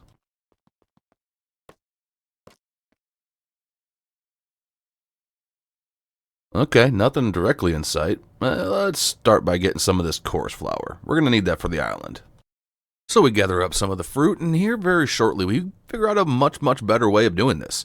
And let me just say, I've been playing Minecraft for quite a while, and it just amazes me some of the stuff I don't know, or just all the new things you can still learn in this game after playing for years. Alright, so we got ourselves a stack of chorus fruit, and we can grow more of this back on our end island. I'm going to make some type of farm out of this. I'm not exactly sure how yet. But we came through our little portal right over that way, and, well, there's an end city right here. So that's pretty sweet. Let's go wreck this thing. Now, since the creation of this world, we've had a few data packs installed, and I've talked about them before. We've had the little mini blocks from the traders. We have the all mob heads, where all mobs have a chance to drop their heads when killed. We have anti-enderman griefing, because it really, really annoys me when endermen pick up blocks. Like, dude, leave my crap alone. Like, just stop. And, well, one of the other ones we've had installed the entire time is double shulker boxes. Yeah, pro words. But here's the funny thing. It has never worked, ever. I have not been to the end cities since we updated to this new version of the game, and now it works. I don't know why all of a sudden it works. But whatever, I'm not complaining. Honestly, I'm so late in the game that this is just inventory management at this point. Inventory in this game absolutely sucks. So I think we're just going to let it go. I don't know. It is what it is. But, yeah, so we're just harassing these introverts here, always hiding in boxes, weirdos, spitting at people like jerks. And, well, these are some of the fun fights of the game. The levitation can be really, really annoying, but at the same time, this is some of the few times I actually pop golden apples, because... Well, I've mentioned it before. You're fighting one Shulker, and you're just never going to die. But when there's like 12 of them shooting at you, multiple projectiles each, it can get wild. But I wasn't really too worried about it. So we just get to wrecking this thing, and we don't get too crazy of loot. We get a few more diamonds, I think about 10, and we get a little bit of gear that, well, honestly, we're never going to use. Because we already have max gear, and we're about to have double max gear as soon as we get just a little bit more netherite. But whatever. It's more about the Shulkers, because I need the space. Like I said earlier in this episode, we have to gather hundreds and thousands of blocks for future projects. It's going to get crazy, dudes. It's going to get crazy. And just Matrix dodging all these spitballs. Yeah. Alright, so we came out pretty good. And like I had just said while I was doing all this, the data pack started working. I don't know why. I'm not sure if it feels cheaty or not. I'm so late in the game, and it's just a matter of time for me to have to go do more. And it kind of makes sense that they should drop their shells. I mean, they have 2 shells. Like, why wouldn't they drop them? I don't know. Well, it is what it is. But I also learned something. Like, check this out. If I break this stalk here, let's say there's a coarse fruit up there, it doesn't drop. If you silk touch it, it does drop. I did not know that you could just shoot the fruit off. This is going to make farming this so much easier. I think I could even make a farm with it now with like dispensers. But whatever. Yeah, let's just head a direction. If we find a portal to go home, we'll take that. If we find a small to medium city, we may do that. Let's see what comes first. Well, we immediately find an exit portal, and we say, we're done, we're ready to go home. But before we do, I just had to take the chance to use this mechanic in the game that I didn't know was here for half a decade. Oh my gosh, well, no pillaring needed. Alright, I think that'll do for now. Now that we got all the rings open, we can come back to various locations and just find new cities anytime we want. Let's go home.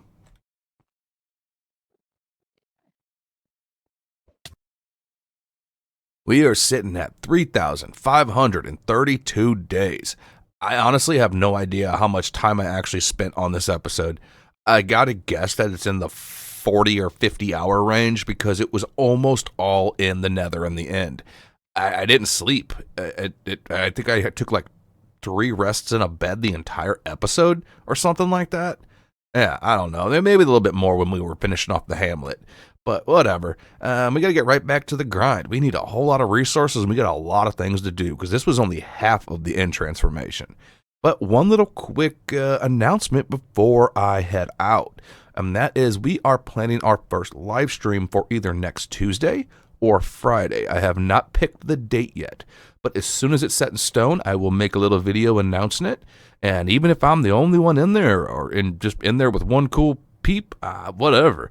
That's what I'm doing. So, as always, thank you all so much for watching. It truly, truly means so much to me. And, well, I'll see you in the next one, and hopefully live really soon. Later, dudes. Well, hello there, you awesome dudes and peoples and whatnots. Hooligan here, and oh yeah, we about to do some Minecraft. And in the last one, we got wild with it. I grinded harder than I probably ever have in this game, and well, it was worth it, but we're not done.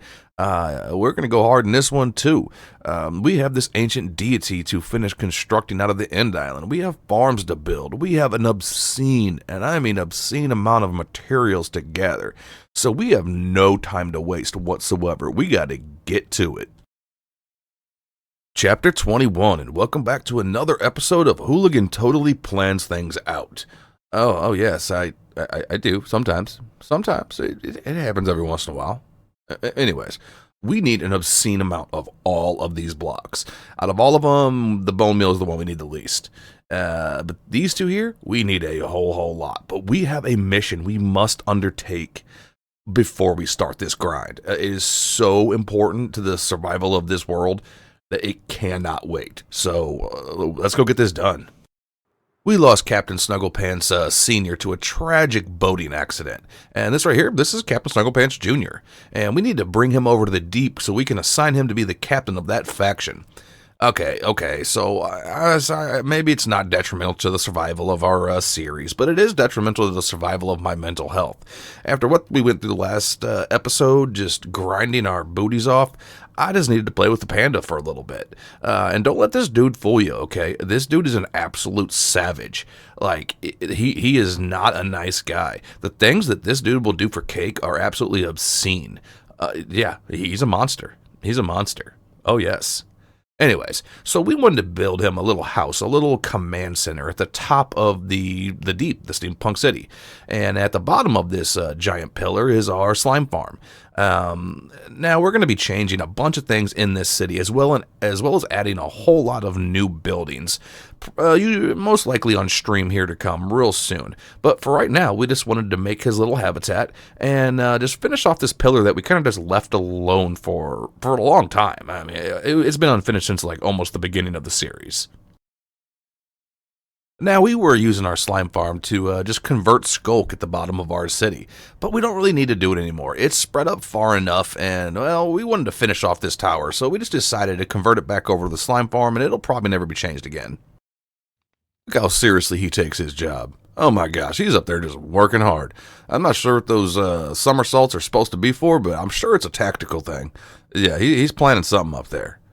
Anyways, our slime farm's down there working again. Our tower is essentially done. I don't know. It was pretty much there just to house the farm. But anyway, we got to go get our grind on. We have so much to do and so little time to do it. So we get our feet a pitter-pattering and our axe a swinging. Now, we still have a lot of Blackstone left over from when we destroyed the Bastion, but it's all brick, and I'm not using any brick, not in this portion of the build. Now, my guesstimations of what we actually need to gather is about roughly 10 to 15 shulkers of Blackstone. Another probably 5, I want to say, of Skulk, and probably another 10 of Netherrack. And we start off, like I said, just swinging our axe. And while it was working, it was getting boring. So I decided, like any reasonable person, that it's better just to blow it up. Now, this works out cool, and it also doesn't. Because, well, the collection's much, much slower. But it is much more fun. And we did get a little bit of ancient debris in the process, which means we can duplicate some tools. That way we don't have to repair them as often. I mean, we have the gold farm, which is absolutely awesome. But it also means I have to travel to the gold farm to repair every time I need to, and it would cut time in half if I just have duplicates. But anyways, we spent a little time blowing this up. Now, we get a little bit of Blackstone from this, but more importantly, we open up a whole bunch of veins that we could easily dig out if we had a beacon down here. But that also means I would have to dig through lava lakes and everything to get to the ceiling to set up the beacon. And that doesn't really sound all that fun. Yeah, lava in the nether is kind of annoying. It's so freaking fast. Oh, he can just get you so quick. I've already popped a totem to it once. Ugh. Anyways, we got more to do. Alright, 2 shulkers of Blackstone down, and we still have so much more to collect. But let me show you a couple things I did off camera real quick. It's actually kind of cool.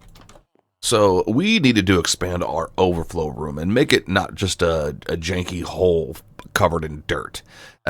So yeah, we made sections for just about everything that we would need extra of.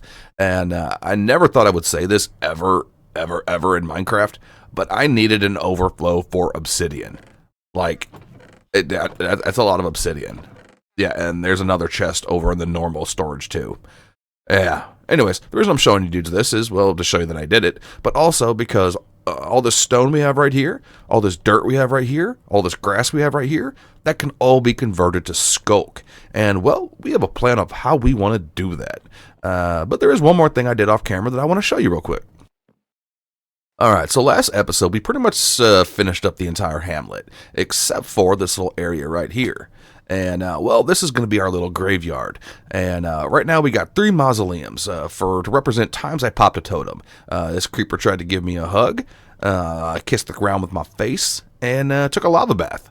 And we're not going to do any more decoration with this unless I pop a totem or the pale update comes out, because I think those colors would work really good with this little area right here. But we did put potential plots out for any future quote-unquote deaths, totem pops. And, well, it might be a fun idea that once we fill these graves that we just take the totem off and we just see what happens. Or maybe at a certain amount of days survived in the world. I don't know. But, I'm always looking for another reason to add more anxiety to my life, so just a little idea. Anyways, I'm gonna shut up. We have to go grind. Now, we found this skeleton spawner, I want to say in Chapter 2, a long time ago. And it served its purpose, especially in the early game before I really had any other experience farms or when I needed a bow. But we don't need it anymore. So we started using it to just gather skulk manually, and it was kind of fun. But we started thinking, like, there's got to be a better way to be doing this. Alright, now, so we've been using our old skeleton farm in the Steampunk City to just manually gather skulk. But I've been at it for quite a while now, and I don't even have a shulker full. So, we are going to convert this farm from this skeleton spawner and make an somewhat auto skulk farm, where we can do this a lot quicker. Because we do not really need this farm. We have our wither skeleton farm in the nether, and I have no use for the arrows. I have no use for the bows, and, well, I do have a use for the bones. But I would rather just use the other spawner because I get coal from it as well. And wither skeleton heads. Or not wither skeleton heads. So I'm going to go home, get some redstone, and we're going to come up with a design to just bring these up through a chamber to a bubble column and drop them right down into where we're going to set up a lot of pistons where we can auto-fill an area, mine it, and then refill it again. And we're going to see if this works, because I'm just going to see. I don't know what I'm doing. We'll see, though.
Alright, well, we finally figured it out. I tried to watch some tutorials or even just Google to figure out what I'm trying to do here.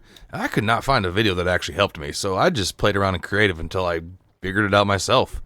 And now, in theory, we let these dudes fall down here.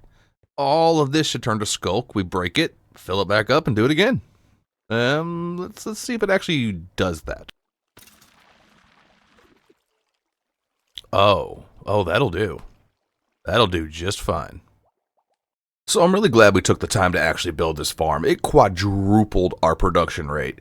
I spent an hour and got about almost a shulker doing it manually. And once we set this up, I got 4 shulkers now. And honestly, that might be all we need. So we're going to call this our wrap up. Our skulk is done. Alright now, so we're going to try something a little different to try to get the rest of this Blackstone. I really don't want to go mining for it, even though I think at some point I'm probably going to have to. Now you might be wondering, Hooligan dude, why do you have 157 levels? Well, let me show you. So we're at our gold farm, and well, this probably is my favorite farm I've done so far. I love this thing. It's awesome. I don't think I'll ever have a world that does not have one from here on out. But we spend about an hour and a half at our gold farm, and it takes us from level 67 to 157. We don't really need the levels, but whatever, we can flex. We can flex. And we spend about 30 minutes sorting out the golden swords and all that too, and smelting them. Also, I have no idea how this baby zombified Piglin got down here. That could be potentially dangerous. Not bad, right? Anyways, we're at our little mini super smelter and just smelting up some of the ore we've had laying around. When we're done, we should have roughly about 1,500 or so attempts to try to trade piglins for Blackstone. And they can give us some other cool stuff too. So we are going to go and we are going to build ourselves an auto bartering farm. If it doesn't work, at least we'll have the farm. I don't know. Alright, we should have everything we need. Let's go try to find a spot for this farm. I think it actually might be right outside the gold farm. Let's go find out. Alright, so our gold farm's just literally like right there. We got a crimson forest right here, and we're going to set up a little bartering station. We are going to have to make some signs and finish these roads, or we're going to lose track of where we put our stuff. Whatever. Let's get to doing this.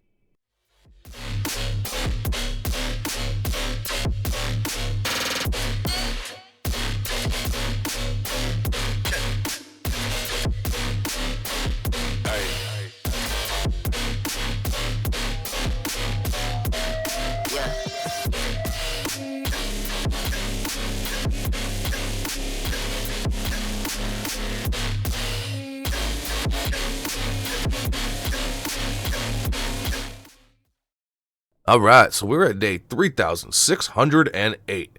And yes, I now have 238 levels. Yeah, I AFK'd the gold farm just a little bit longer. And, well, we built our little bartering farm here. And I think I'm going to have to modify it a little bit. Right now, I have 4 piglin in each little cell.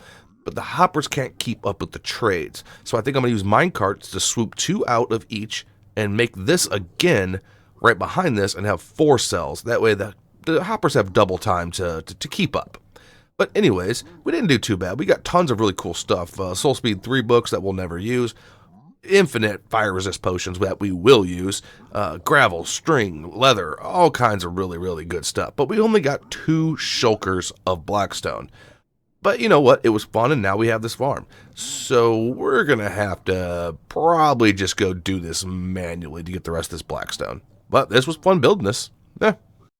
Alright, now, while it was a lot more fun getting his Blackstone, trading with the piglins and whatnot and building farms, that just wasn't going to work out. It was cool, and we'll use it for other things, but we had to go back to the OG way of just, putting a beacon down, swinging around a pickaxe, and wasting all our time. That's just how it goes sometimes. Now, if you notice that my voice is a little off yet again, that's because you got sick again. Yeah, I don't know. It just happens.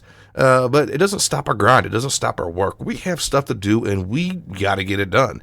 And this was actually pretty productive, because this here gets us where we need to be Blackstone-wise. Short just a little bit, but we'll make it work. Well, with 4 more boxes of Blackstone, we might actually just be able to start building and see how far it goes. I don't know. But we also got 6 more ancient debris while we were digging around, and we broke both our pickaxes. So we're going to need to repair these up, and I think we're to the point now where we want to make our duplicate tools. That way, whenever we're on a grind like this, we don't have to stop. Let's go home. I'm going to leave this beacon here, because I'm inevitably going to be back. So we hit up our XP farm really quick because we have one more chore to do. I know it never ends, but it actually does. This netherrack we need to get should not take long at all. This should be the easy part. This last little bit of resource grind that I was originally going to do off camera, just to not bore people, I actually decided just to show it, because it not only did it go really, really, really smooth, but it actually ended up being very, very profitable. We get all the netherrack that we needed, plus some extra, and we find quite a bit of ancient debris, gold, and quartz. That's a win. That's a win. Alright, so the mind-numbing resource grind is finally done. At least we hope it is. We hope we have enough to finish what we're trying to do.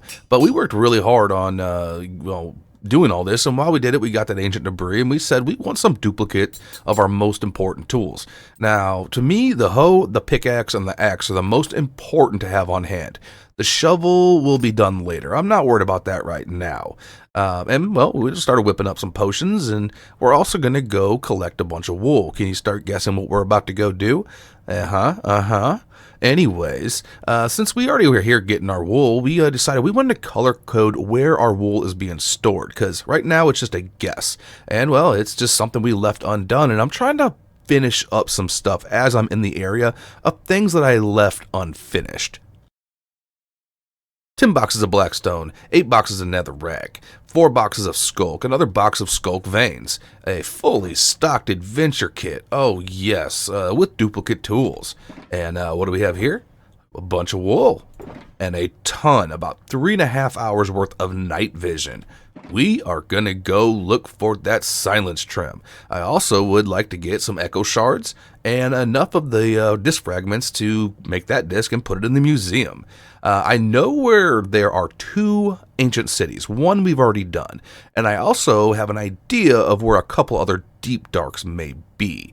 So we are just gonna, go get our anxiety spiking and have a little heart attack in the deep dark, because I cannot go right to building this. No, not after this grind.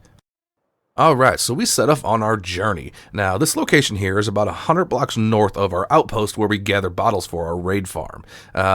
So we've kind of been in the area before. We knew there was going to be deep dark. We were pretty sure there was going to be an ancient city, but what we didn't know is how awesome this ancient city was going to be. Yeah, Editor Hooligan here.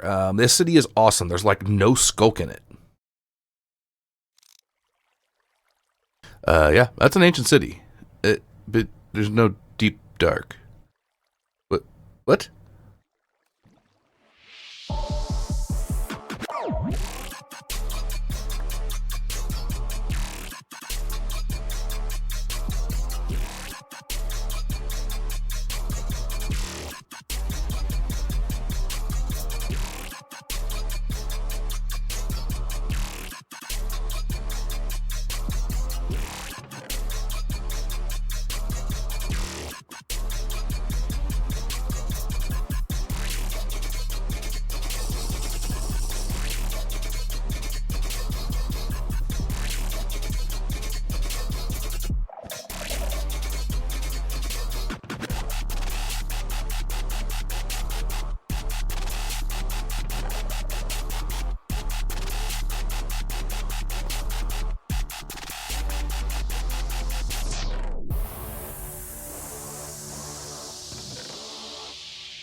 Damn.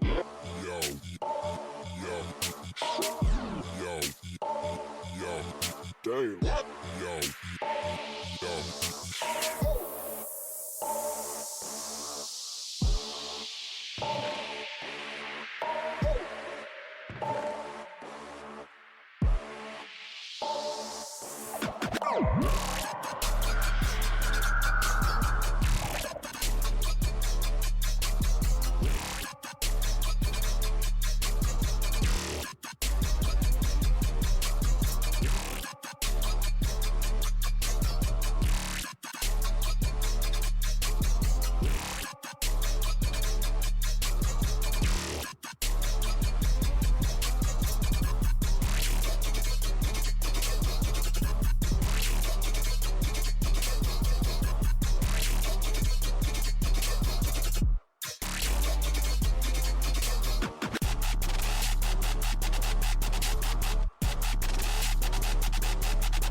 Well, we think we tapped this one out. We're going to have to go look for another one, I think.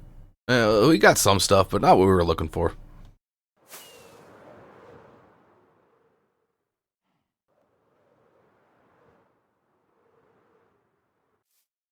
Alright, another giant mountain, another deep hole. Also, that creeper right there is trying to be sneaky.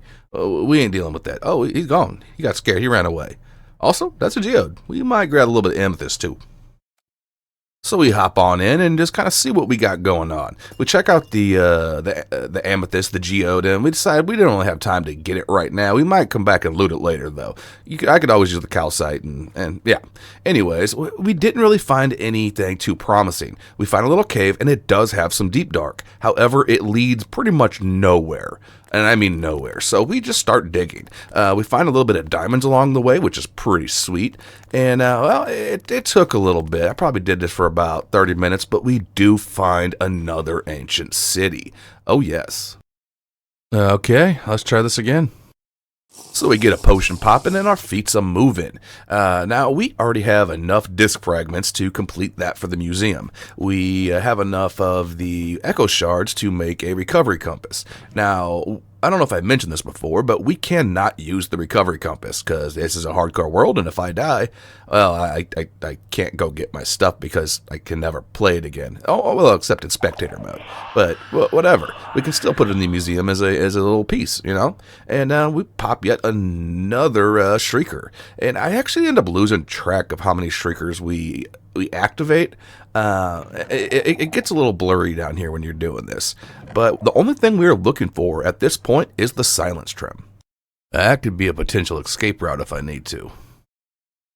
And after we get that silence trim, we'll never have a real reason to come back to this stupid deep dark again. I say that, but you know I'm crazy, and I might, I don't know, get myself a pet warden or need to come get some catalyst. Who knows? Oh, we finally got it. We finally got it. We still got a couple strikes left, and, well, we still got some wool left. We'll see if we can get a little more loot before we get out of here. If we need to escape, it's that way, I believe.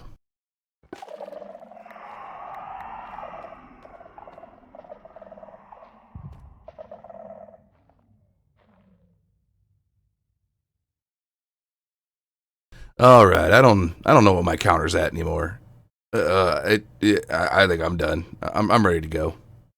That's definitely a way out, or at least close to it. We fight off a few mobs to make our escape, and well, I really thought there was going to be just a big opening up here, but there wasn't. This cave was huge, and while it was really close to the surface, there was no actual exit. We may come back and finish off that ancient city, but not right now. I'm ready to go home. And we were flying home, and, well, we found this mansion right here, but I'm out of inventory space, so I'll just mark it for later.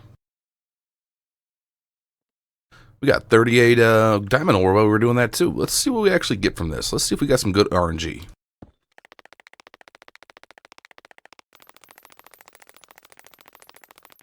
Oh, this was a good day. Good day. Yes, it was.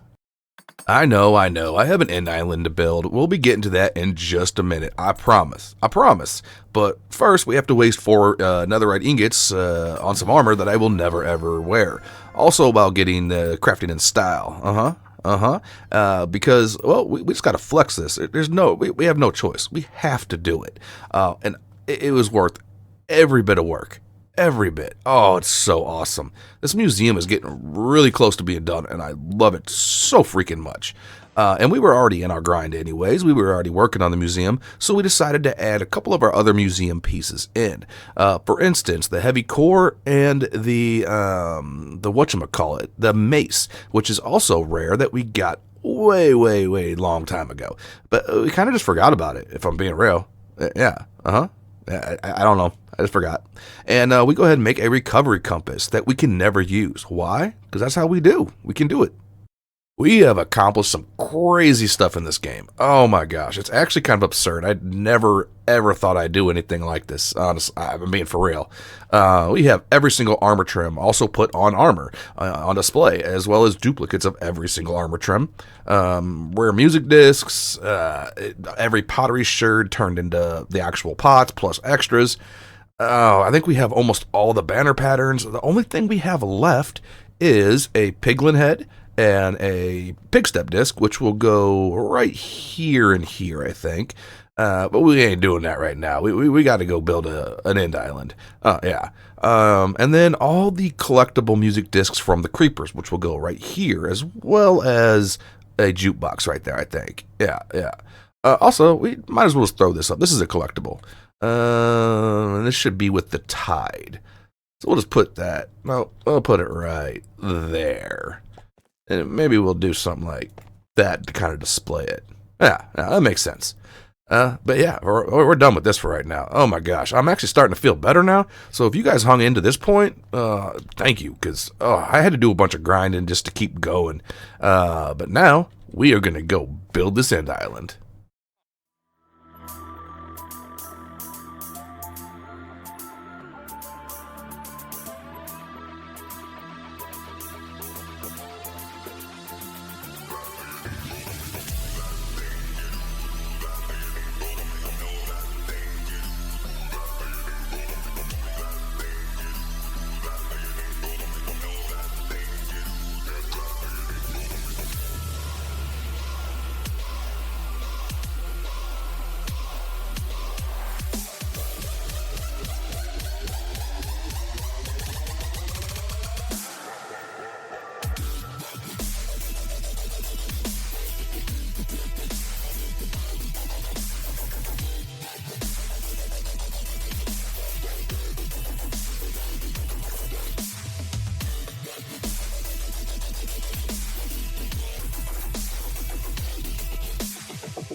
All right, so we can start to see what we're trying to get done here. Now, this is going to take so much work that it's going to take 2 time lapses.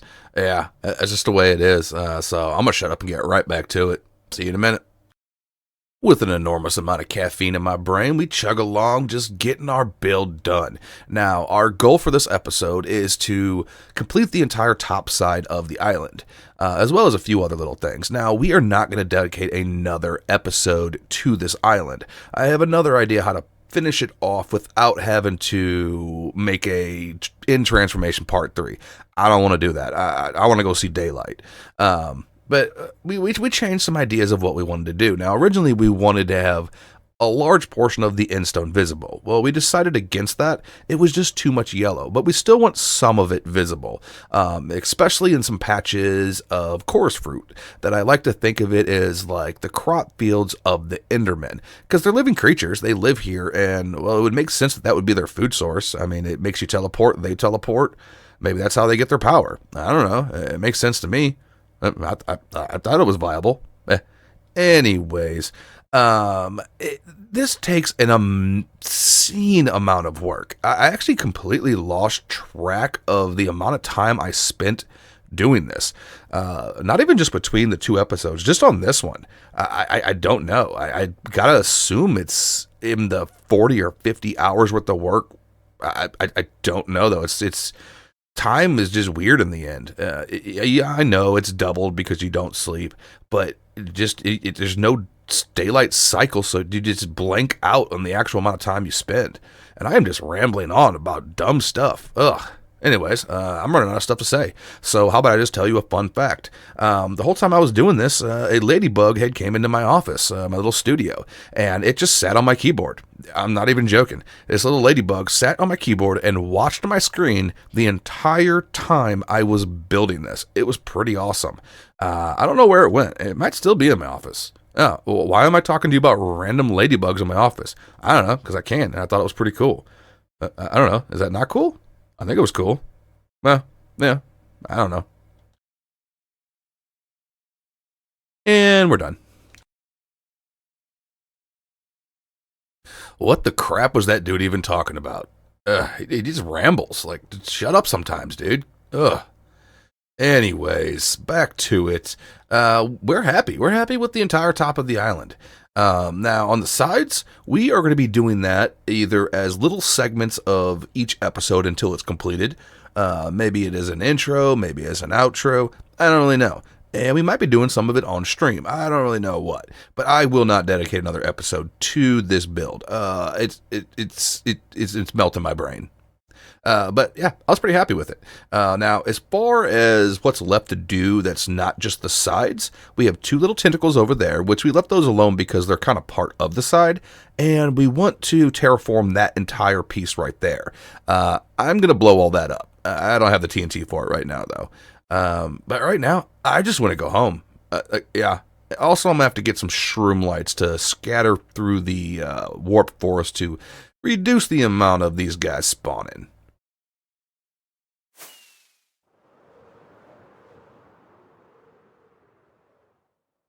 But all in all, I think it came out pretty cool.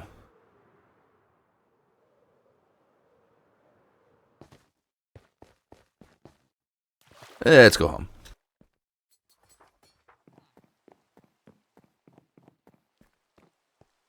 Oh, I never thought I'd be so happy to see the sweet, sweet rain. Oh, I know, kitty. I know. It's beautiful. Anyways, I think that's it for this episode. And now I have to make an extra overflow for the, I want to say 15 shulkers of endstone that we dug. Also, these pickaxes. Yeah, I had to repair these 3 times. I thought I was going to have to do it again, but it worked out. But anyways, we got more stuff to do in the next one, and it's going to be a nice, fun, bright build. I'm tired of the dark. And as always, I hope you all had a great time. I hope you have a lovely day. Thank you so much for watching. Like I said, I was not feeling good this entire episode up until about this point. So you guys stick it in there with me. It meant a lot because I definitely wasn't feeling on my A game.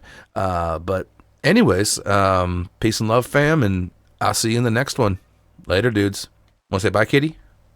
No, now you don't want to talk? Whatever. Later. Welcome back, my dudes. Chapter 22, episode 22. I like to call them chapters because it makes me feel fancy. I hope you all are having a lovely day. I truly mean that. Anyways, we're just getting some chores done, revamping our brain, because in the last couple episodes, we spent a whole lot of time, like over 100 hours, transforming the End Island, and we still have more to do on that. But we're not dedicating an episode to it. No. We may work on it a little bit as like a closer to this episode, but in this one, we want to start a brand new build. We want to build a smuggler's cove, a smuggler's faction, and beachside property, nice out in the sun. Oh yeah, we need some sunshine. All right now, you awesome people, we're sitting at 3,777 days. Oh my gosh. And well, some things have happened since the last episode. Let me show you. So we had our first live stream, and honestly, I expected no one to show up. I expected just to be talking to myself. To my surprise, though, people did. People showed out. There was a lot of love. Everybody was super chill. And it wasn't the longest live stream. It was kind of a test run. But don't worry, there's more to come. Probably be another one before this video even gets posted. Anyways, as far as things we did during that live stream, or just even, not on the live stream, off screen. Let's see. Right here. We got Snowflake Meow Meow, our ferocious guard kitty. Yeah, someone on stream suggested a name of Snowflake. Another person suggested Meow Meow. Well, this is what we ended up with. Let me show you something else. And as we were just vibing and getting to know each other and goofing around, we renovated a couple houses. Not too many, we only did 2. But this one right here was super duper ugly. It was just square. So we decorated it up a little bit and made it a lot nicer. I'm vibing with it now. Let me show you the other one. And this one here, we didn't change too much on the actual structure of it. We added a chimney, but more importantly on the inside, we added a little entranceway here with some karate dudes for whatever reason. Because, I don't know, maybe cats do karate. We don't know. Anyways, this picture right here, I've never seen this before. It's really awesome. I'll get distracted, whatever. And this is our little kitty meeting area. I don't know, maybe they're some secret Illuminati kitties. Yeah. Anyways, we just decorated it up just a little bit, and a viewer by the name of Sully suggested names for some of these kitties, and well, he must be a Transformer fan because he suggested Megatron and Optimus Prime. We, of course, went out with Optimus Prime. Yeah, corny, I know. That's just the way I am. What else did we do? We changed the color of our spawn proofing on our nether hub to, I think that's cyan. I like it a lot better than the red. I don't know why. The red made it kind of look Christmassy, which I don't have anything against, just I didn't want it for a nether hub. And we also added markers for all our farms. Because I'm going to be honest with you, I was forgetting where they were. I was having to go back and watch my footage to figure out where I put my dang farms. But now I know. Anything else? We're at our end island. It still needs a fair amount of transformation, just mostly on the sides. The top's pretty much done. But on stream, before we decided to call it a day, we started blowing this up right here. Now, that made a lot of Endermen angry at us, and I decided, I can't really focus on vibing and chatting and blowing this up, so we called it a day there. Alright, all caught up. Let's go build a cove. It is time to build the Smugglers faction. Well, we've been in this spot a few times talking about this, and now it's time to finally do it. I think we have all the resources ready. If not, we have most of them. And we have an idea of what we want to do. Now, that right there, that's going to be the actual cove. We're thinking maybe a little bridge right there, and all kinds of other whatnots. But really, it's just time to do it and see what happens. And then after that, because we're getting right into this, we might go get some hostile mobs for the zoo. We might go blow up some of the end to try to work on finishing that end project.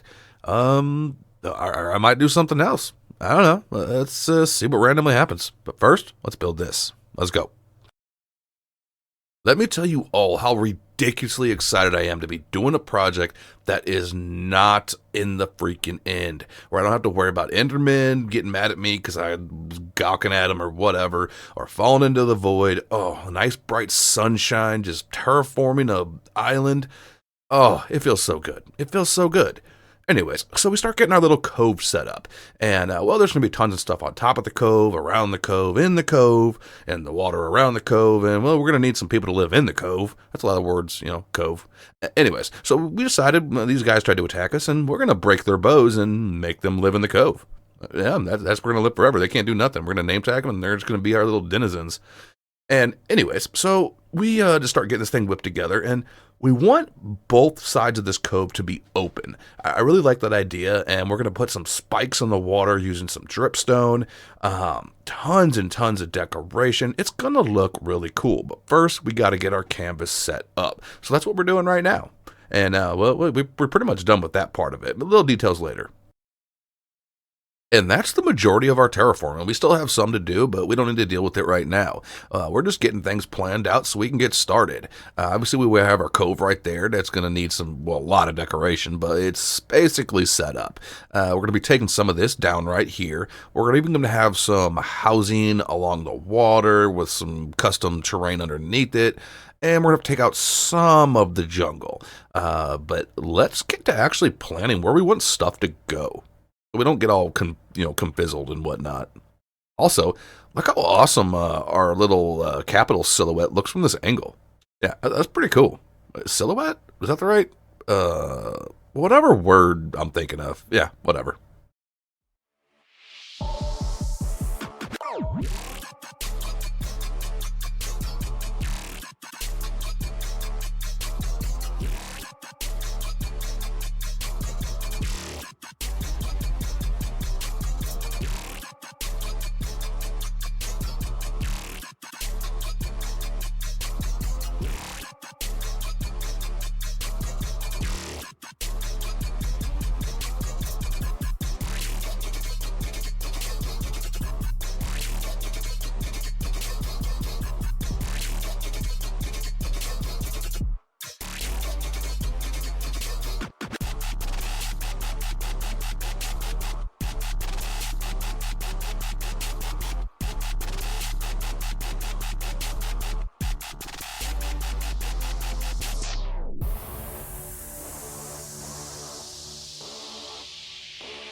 Damn.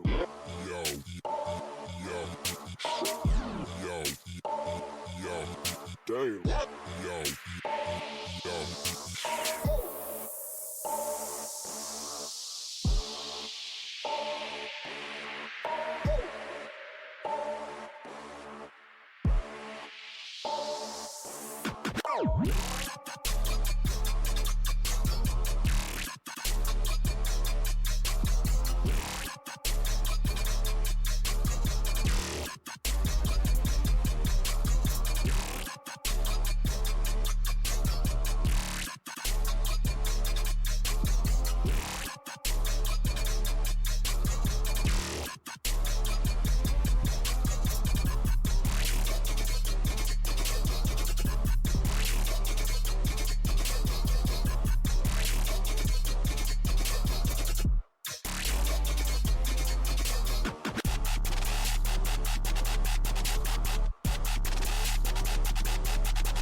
Now, I think the best way to see if our build's working or not is to approach by boat. It would make sense. It would make complete sense. Oh. Oh, yes. I'm vibing with this. I'm vibing big time. Yeah, I know they're thieves and smugglers, but there's no reason they can't have some style, nice colorful palettes. I'm really digging using some brighter colors here recently. I don't know why. I'm rolling with it. Right about here, I really started to get into like a groove. Unfortunately, I need to go get some materials because I want to try a couple new color palettes. But let's take a closer look real quick. All right, now I want everything to be really, really cramped, nice, tight corridors. I want it to feel very overpopulated. Yeah, there's no interiors. I don't even know if I'm going to do interiors. I may just select buildings maybe, and ignore the Shulker monsters. This right here, I am going to do an interior because I like to think of this as like the bar. So I'm going to be doing the interior of this one for sure. And this house here. Well, this part of it right here is fine, but I really was really happy with how that yellow came out.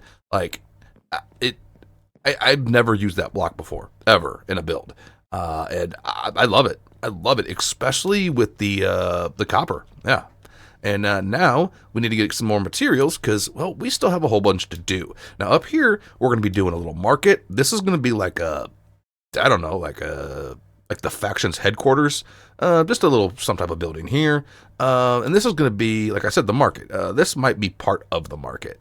And over there, we don't know yet. We don't know what we're doing over there. But as far as the terrain underneath this, there will be no buildings from there to probably there. And I'll probably add some more buildings on the other side of the cove.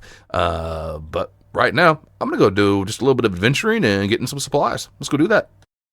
So we head off to gather some new materials for some new color palettes I want to try. I have never tried these before. We are heading over to our ink farm, also to our Mesa. Why? Because we need a bunch of ink and we need a whole bunch of red sand. I want to try combining red sand with orange terracotta and see what we can do with it. I played around and created with a little bit, and it seems like it will work. And if it doesn't, I'll keep doing stuff till it does work. And now this is a beautiful thing. Not this right here, but when we go to gather the rest of the resources we need. Because it's farms that took a lot of work to do, but once they're done, you are set up forever. This is the ink farm if people didn't see me build it, and it works ridiculously good, and it's awesome just watching all the squids just fall. Yeah, anyways, this farm actually can be set up within a couple hours if you pick a better location than I did that doesn't require a whole lot of draining of river, but highly recommended. The next step on our Minecraft shopping list takes us over to our Greek city, one of our favorite builds we have ever done. Oh, we love this place. But more importantly, it houses our Guardian farm. So yeah, we need a whole bunch of dark prismarine. I want to incorporate that into the build. It seems like it would go with the tropical vibe that we're going for. And well, might as well use it. We have all the resources. It'd be silly not to. So we just go ahead and make up an entire shulker of dark prismarine because we can. I've said it before and I'll say it again. That is a beautiful sight. Oh, yes. We still got a couple things to do, though.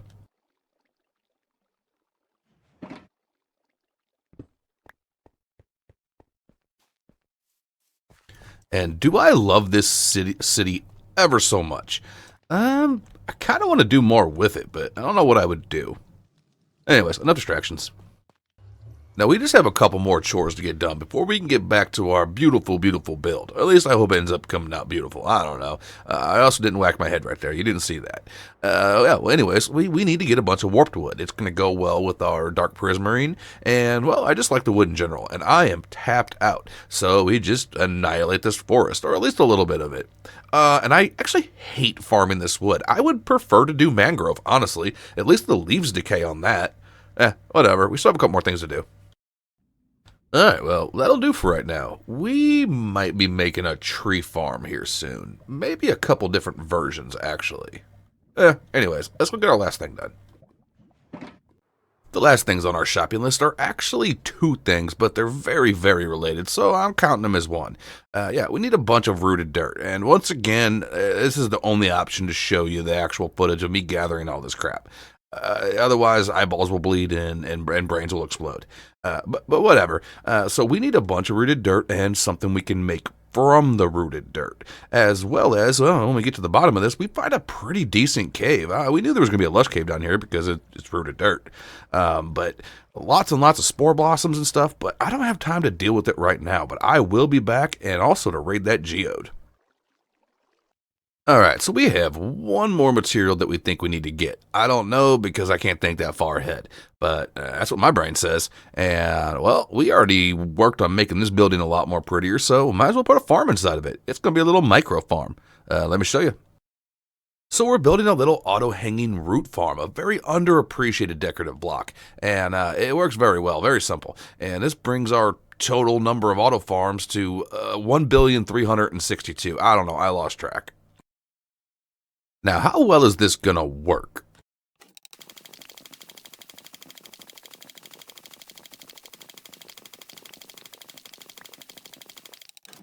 Oh, that'll do. That'll do just fine. Uh-huh. Anyways, let's go find something to do.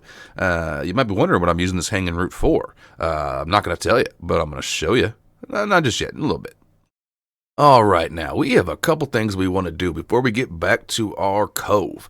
And, well, I want to get rid of this dirt road that's super ugly that I've been transporting mobs along. And, well, I want to get a wither skeleton and a blaze before I do that. If anybody out there has been following the mob capture and adventure over these many, many episodes, we are finally ready to finish this zoo off. So we make a habitat for our blaze and our wither skeleton. And, well, all we got to do now is just go get them and get them in here.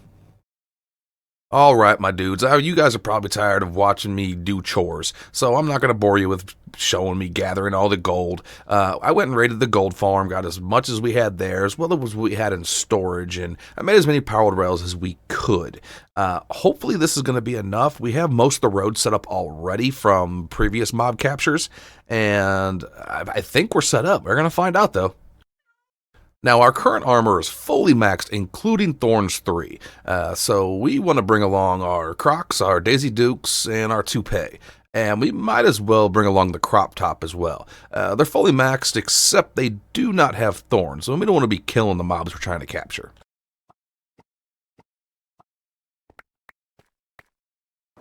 Editor Hooligan here yet again to tell you how much of an idiot this guy is. Yeah, you know he's not going to forget anything. He's going to make no mistakes. He's not almost going to die. That's what's going to happen. Anyways, so we start getting our little road set up here, and this is actually going to be used for both of the mobs. One goes fairly okay. The other one kind of sucks. I'm just going to be real. Now, we do go ahead and we get our road set up, and we get our blaze in there. But that's not where the problem is. This actually went really smooth. That cooperates really, really well. However, once we get this guy up here, some shenanigans happen. Yeah, it was actually really annoying. So here in a second, you'll realize that, well, we forgot any extra potions that we needed because we're almost out of our fire resist, and we don't want this dude dying or us dying. Now here I make a big mistake. Like I said, I forgot my fire resist potions, the rest of them that I needed, so I went home and grabbed them, and then we set up a little trap to get the blaze on top of the roof ready to go. However, when we come back down, when we went up the ladder, we accidentally pushed this dude into suffocation. Yep, we're smart. Well, we apparently accidentally suffocated our blaze. Let's see if we can't get another one. Might as well name tag him real quick, too.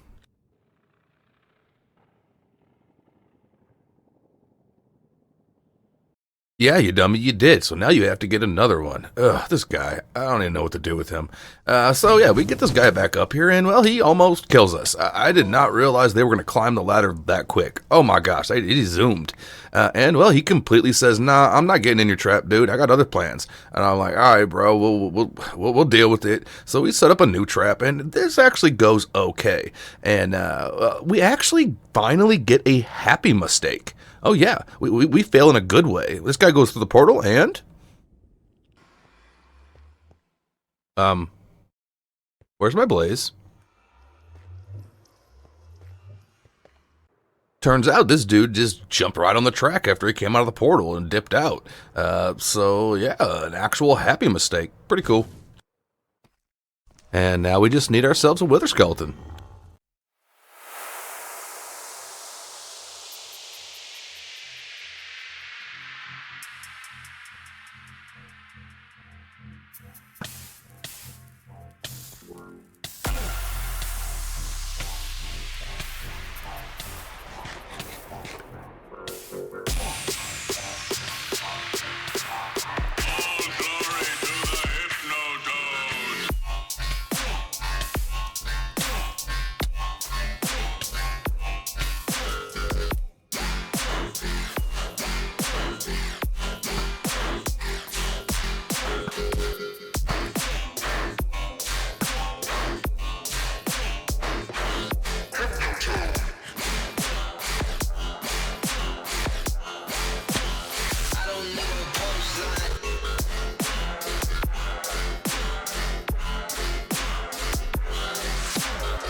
Alright, now I just need him up there. This is going to be dangerous. Guess what, nerd? You're wrong yet again. Not only was this not that dangerous, I guess potentially it could have been, but this Rattlebones here, he cooperates like a champ. We do not get hit a single time. And this time I'm actually not being sarcastic. We really don't. This goes completely smooth. Yeah, so we just got this guy in the cart and we send him on his way. Didn't have to push him or anything. He was happy to go to his new forever home and goes right through the portal, and just like the blaze, whatever reason, however I set it up, just jumps right on the new track. Gets right in there. Now, we do forget to, we actually put a power rail instead of a activator rail, so we have to break him manually, but he's 3 blocks tall, so he can't get through there anyways. And just like that, we done. Yep. All right. Well, I think our hostile mob habitats are done. We can finally decorate it up and cap this off. That actually probably finishes off the entire zoo. We gotta make this building look really cool, though. No more ugly dirt roads. Oh, finally. Them things were up for so long. Also, I love this little view with this little keep here. Yeah. Anyways, we have a cove to go build, so let's get to working on it. All right, now we have a shulker monster and a dream. We don't really know what we're doing here. We got some rough shapes. We did decide we think we want to take this little building idea, connect it to that little faction keep base area, and see what we can come up with. So let's get to it, see what happens.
All right, now I am just straight up loving this tropical vibe.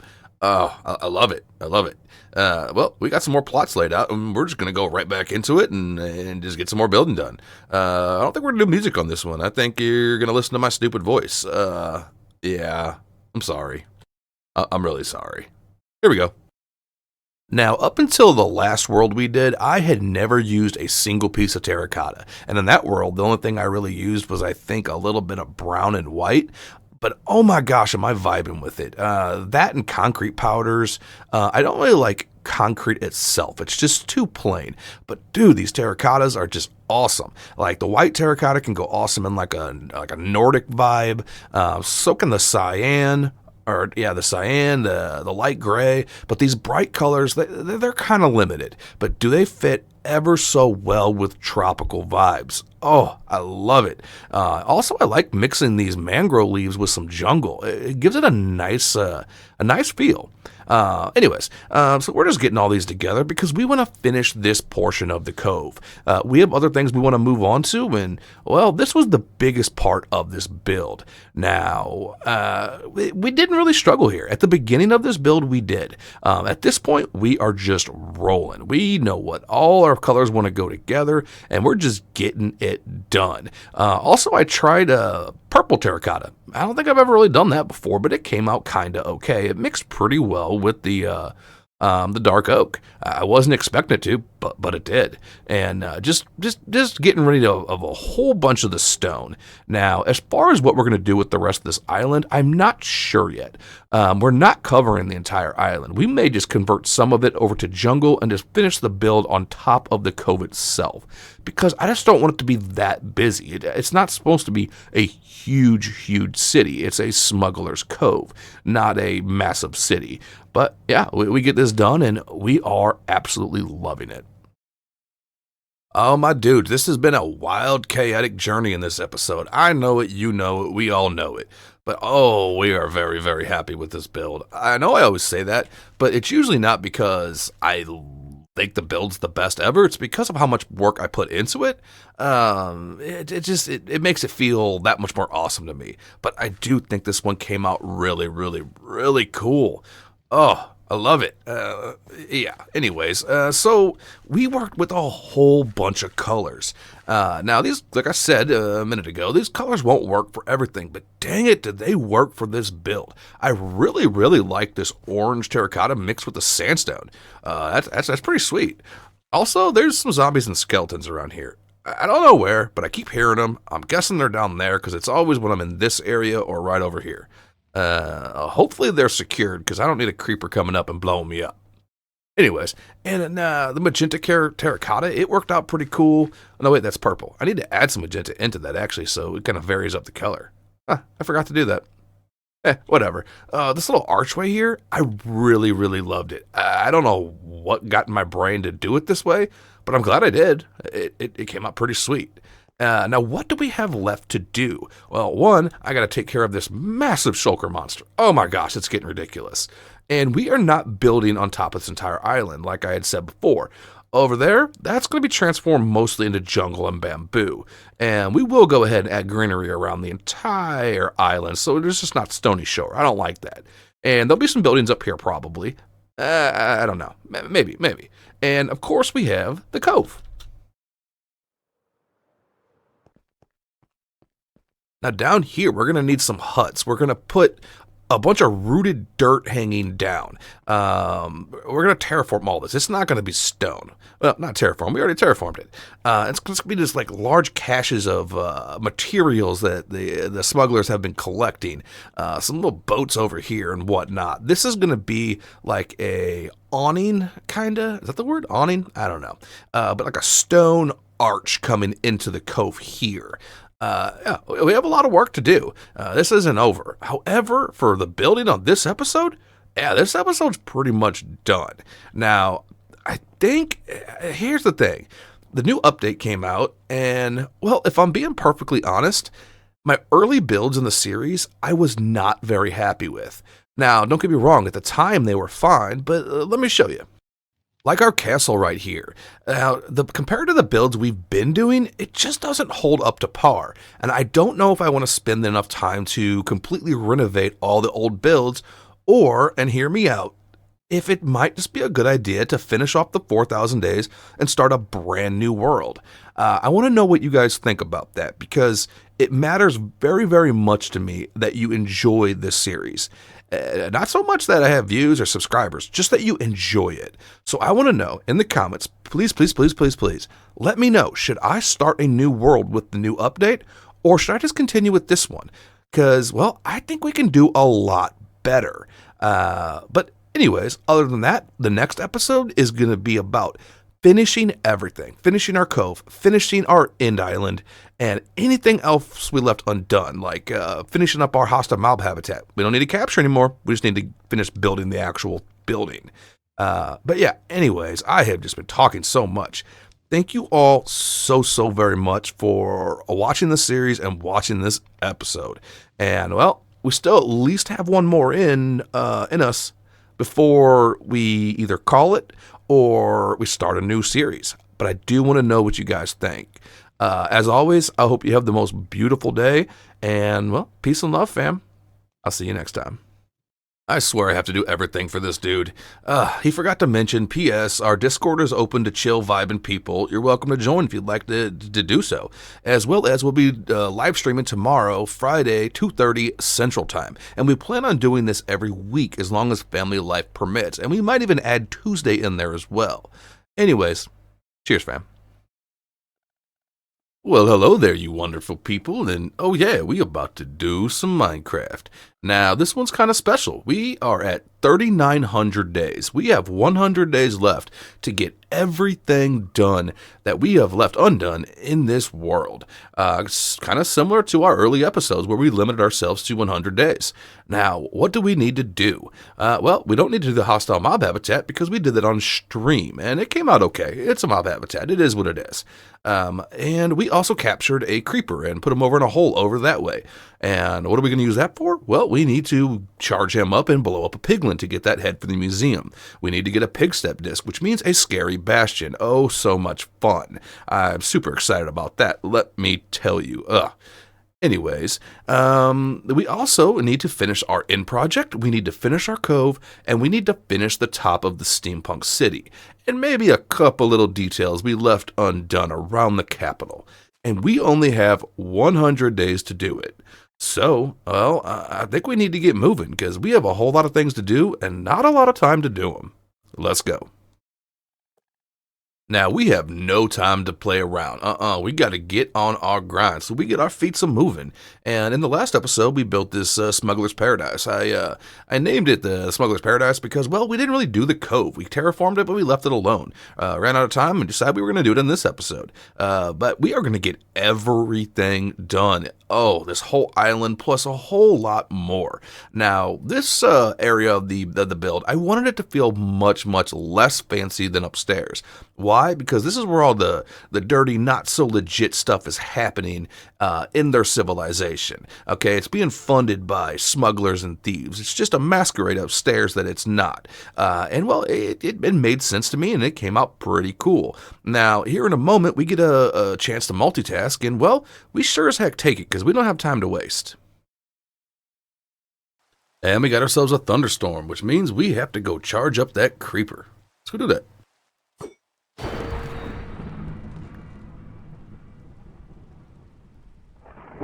We stashed that creeper for later, and well, we're going to use him to try to get a Piglin head. It'll be the last mob head we need for the museum. Hopefully that goes well, because it could be potentially dangerous.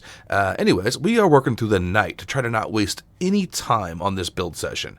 Yeah, it actually goes pretty smooth. We fight a few mobs, and nothing too crazy. A creeper tries to give us a hug, but he fails. But yeah, anyways, we are going to rock this out, and we have much, much more stuff to do. So I'm going to save some of my voice, because this is just the start of the episode. See y'all in a minute.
Damn.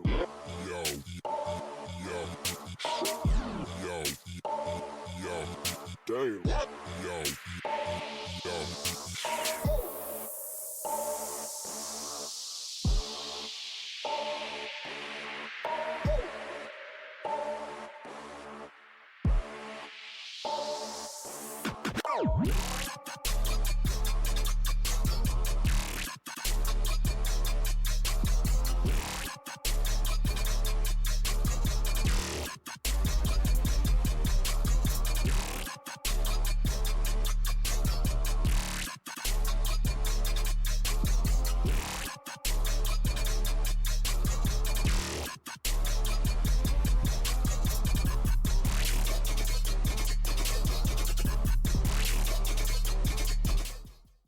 72 days left, and we are sitting at our completed cove. Oh, I really like this path. I don't know why, going down to that lake over there. It's really pretty. Let's check it out.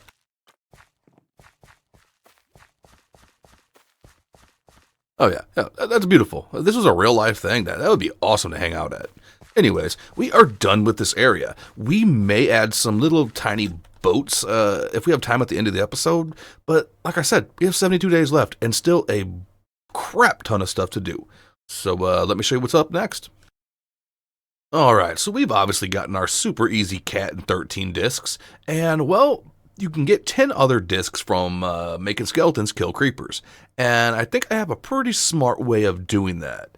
And then over here, we are going to put our Piglin head and the Pigstep disc. But let me show you my idea for getting these discs from the creepers. So if we just fly over here to our gunpowder farm, here's what we're thinking.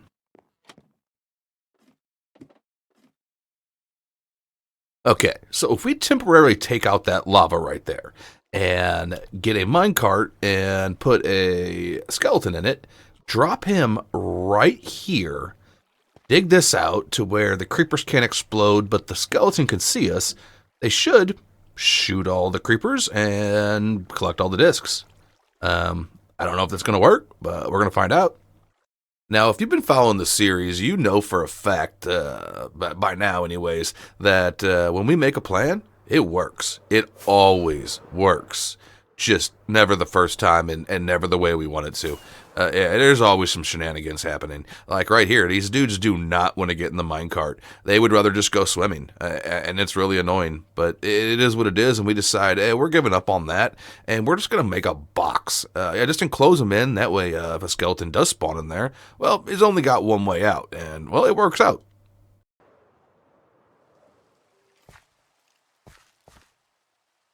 Oh, there's definitely a skeleton in there.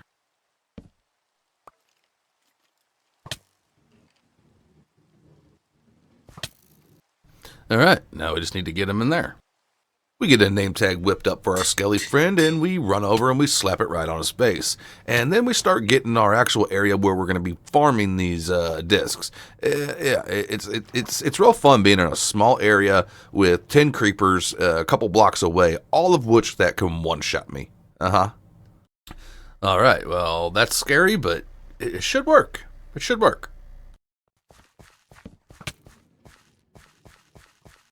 He didn't go in there.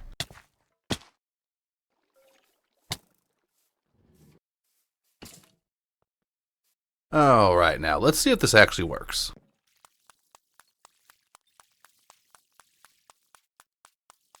Okay, we just need more creepers now. Okay, if this doesn't get it, I don't know it will. That's a lot of creepers. Imagine if something went... What just happened?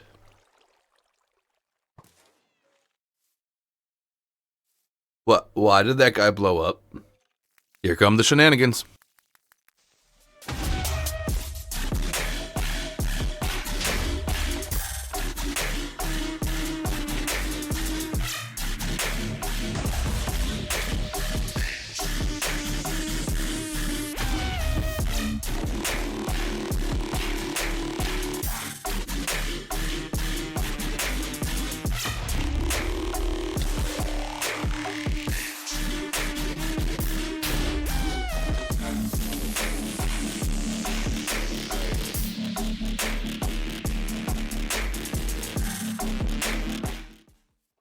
Alright, we finally got it. We're done with this. Switch this back over real quick. I'm just going to leave that guy in there forever for being a jerk. Alright, so we triggered like 20 creeper explosions. I'm not going to lie. There was a couple times I got scared that I was going to get trapped in there with a bunch of creepers. But we didn't, and here we are. We only need one more music disc, and that one's the Pigstep, which is going to be even more dangerous. But what do we want to do next? Let's go find out. Alright, so next up, we got even more dangerous stuff to do. Oh yes, we're just taunting this game at this point. And, well, we only need to kind of do it, because we already did it. Yeah, we did it on stream. It was pretty fun, and I almost didn't die like 12 times. Yeah, that's raiding Bastions for Pigstep discs. Let me show you. Right now, well, we're gonna get ready to go raid some bastions and probably get killed. Sounds fun. Let's see what happens. Fully confident and full of caffeine, we load up yet another stream. And, well, we had a blast doing it, and, well, we have to do a lot of bastions. I'm going to tell you right now, we're going to start our counter, and, oh, we open so many chests. It's stupid. Oh, no, no, no. Like I said, they come out of nowhere. They come out of nowhere.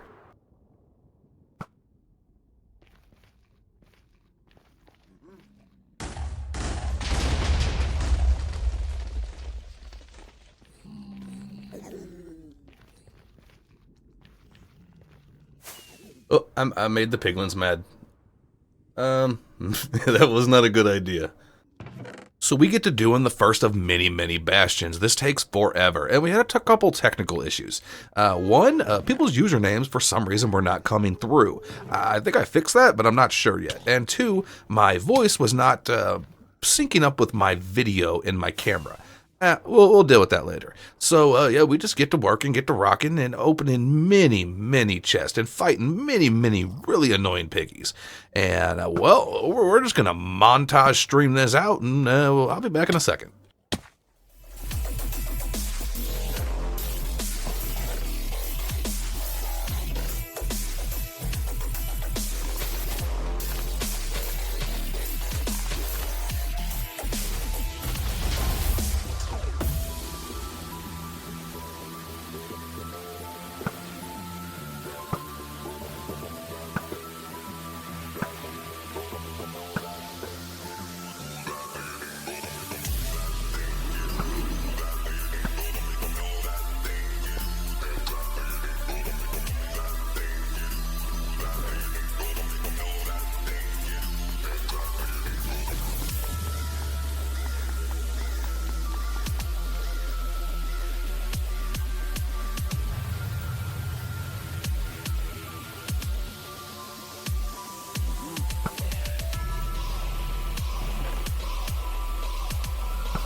So yeah, that was a lot of fun. It went awesome, except for the fact that, well, out of all the Pigstep discs we needed, which is 1, we got 0 out of 23 chests.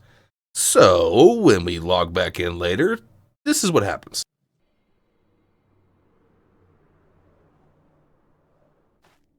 Alright, let's try this again. Didn't go so well on stream. We didn't die, but we didn't find what we were looking for. Maybe this one will be better. How do I get in this one?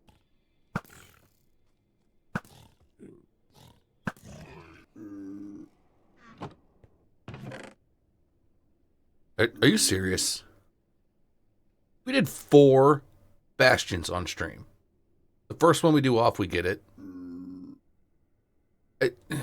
Yeah, no, I'm calling it. No, we got other things to do. I actually want to hear this one.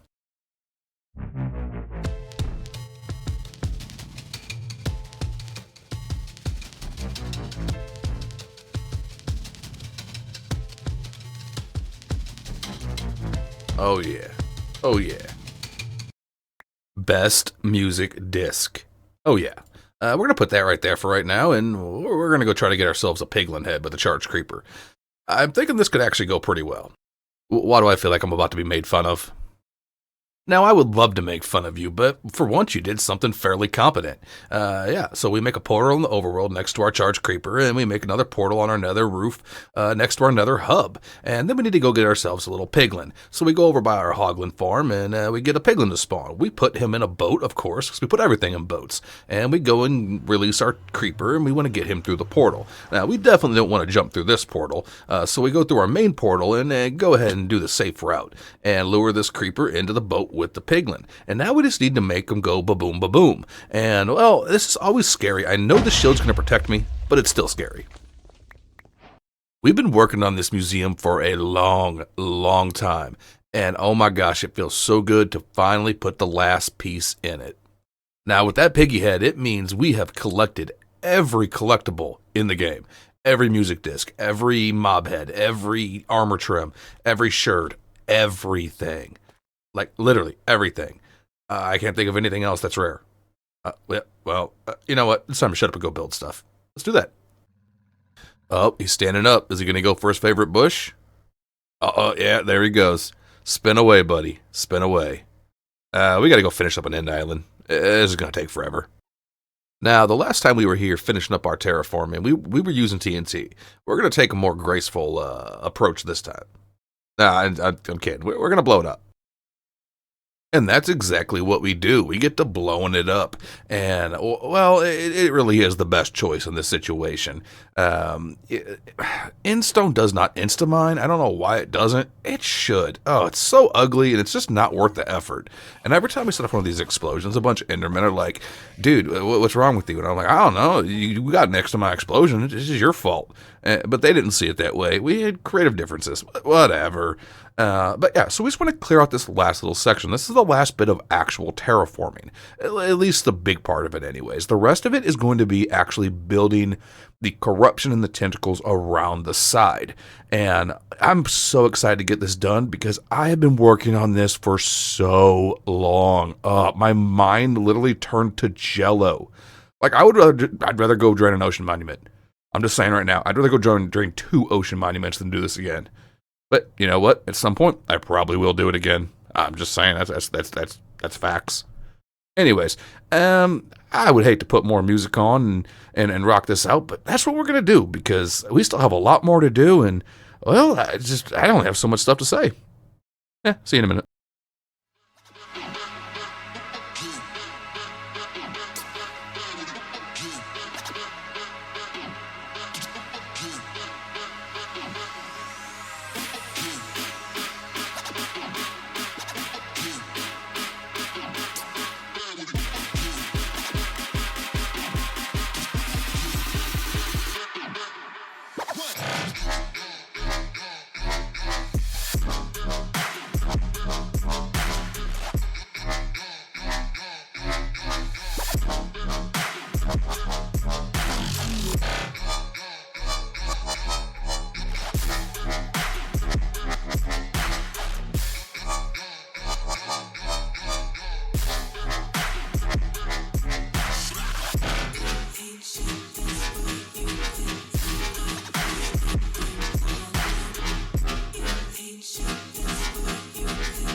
Oh my gosh, if we came a long, long way in this world.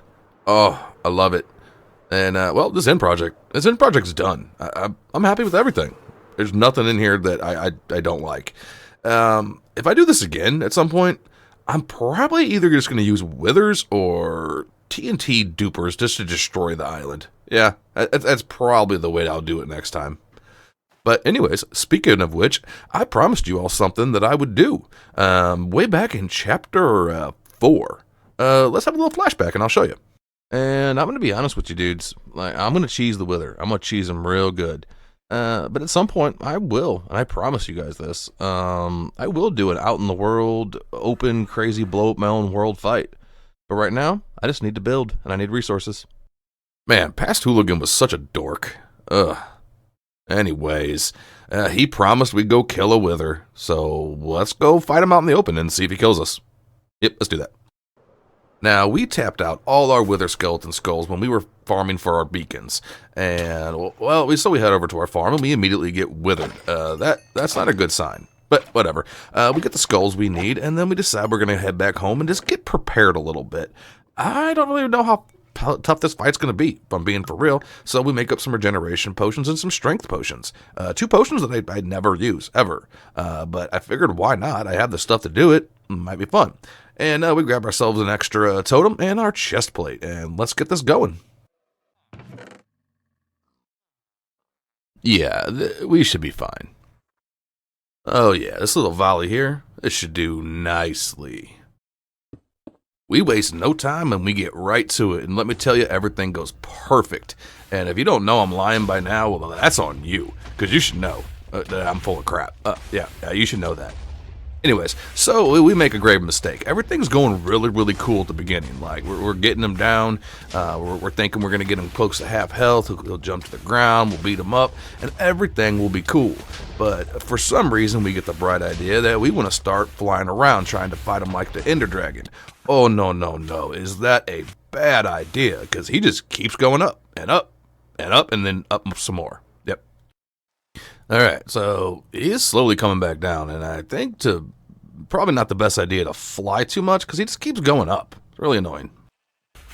We lure Mr. Wither back down to the ground and we go for round 2. And now we have very, very good gear, but the superstars of this little scene here is the golden apples, the enchanted golden apples, and the potions. Oh, did they come in clutch. And I could put on my chest plate to take less damage from this dude, but I'm actually glad I didn't, because there was a couple times where I got stuck in a hole that he blew up, and I would have died if I couldn't have flown out. Yeah, so I'm glad I left my elytra on. And, well, once we get this dude down to half health, things go really smooth, but up until that point, it's really annoying. Mostly because my arrows keep hitting his skulls, I believe, and that's why some of the shots are missing, well, most of the shots.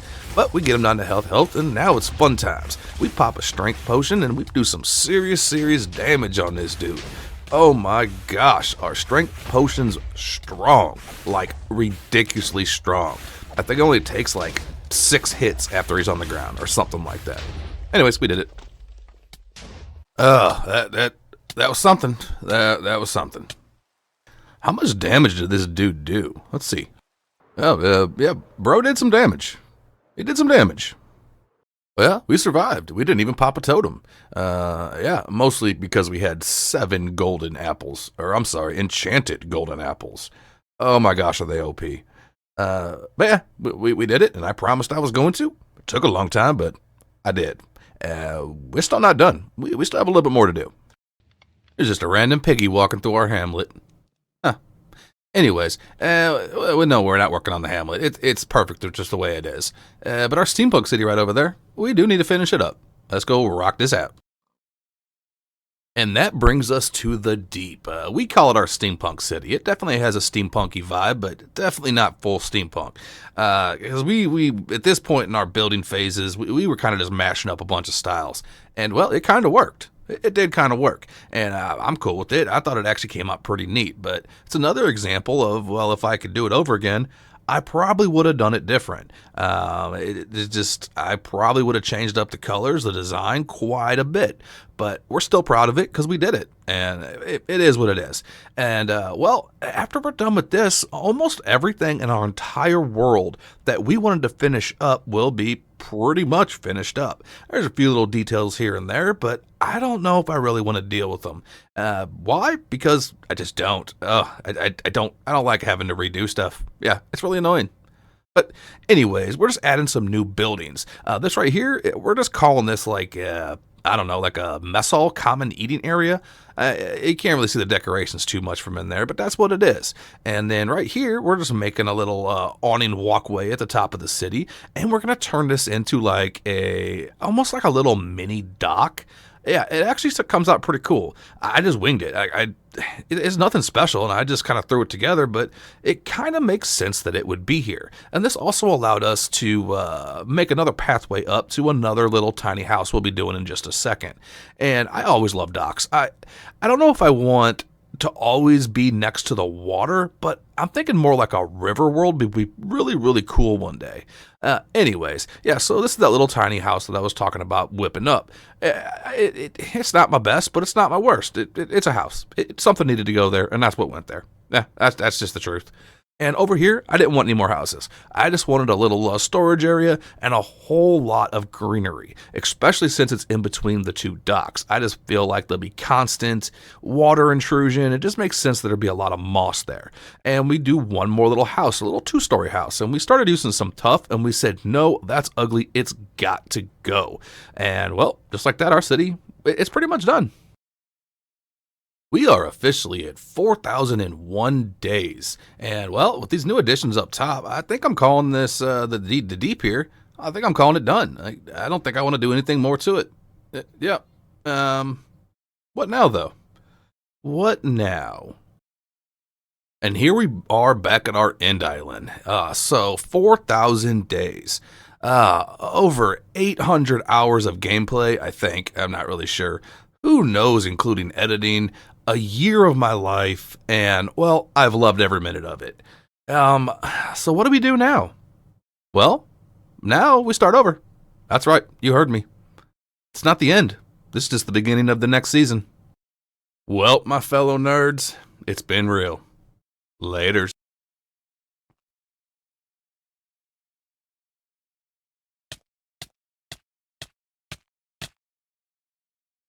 Now, Season 2 is going to be starting right away. Oh yeah, we already have an idea of the type of world we're going to be looking for. It's going to be awesome. But first, I have to thank you all for watching me over this last year. I never really thought I'd have 1,000 subscribers. I mean, to some people it doesn't sound like a lot. To me, it is amazing. But anyways, thank you all so much. I hope you have a lovely day. And, well, also remember that our Discord is open and we're going to be having a copy of the world if anyone would like to explore what we've built. But yeah, for now, I'll see you guys in the next one, and peace out.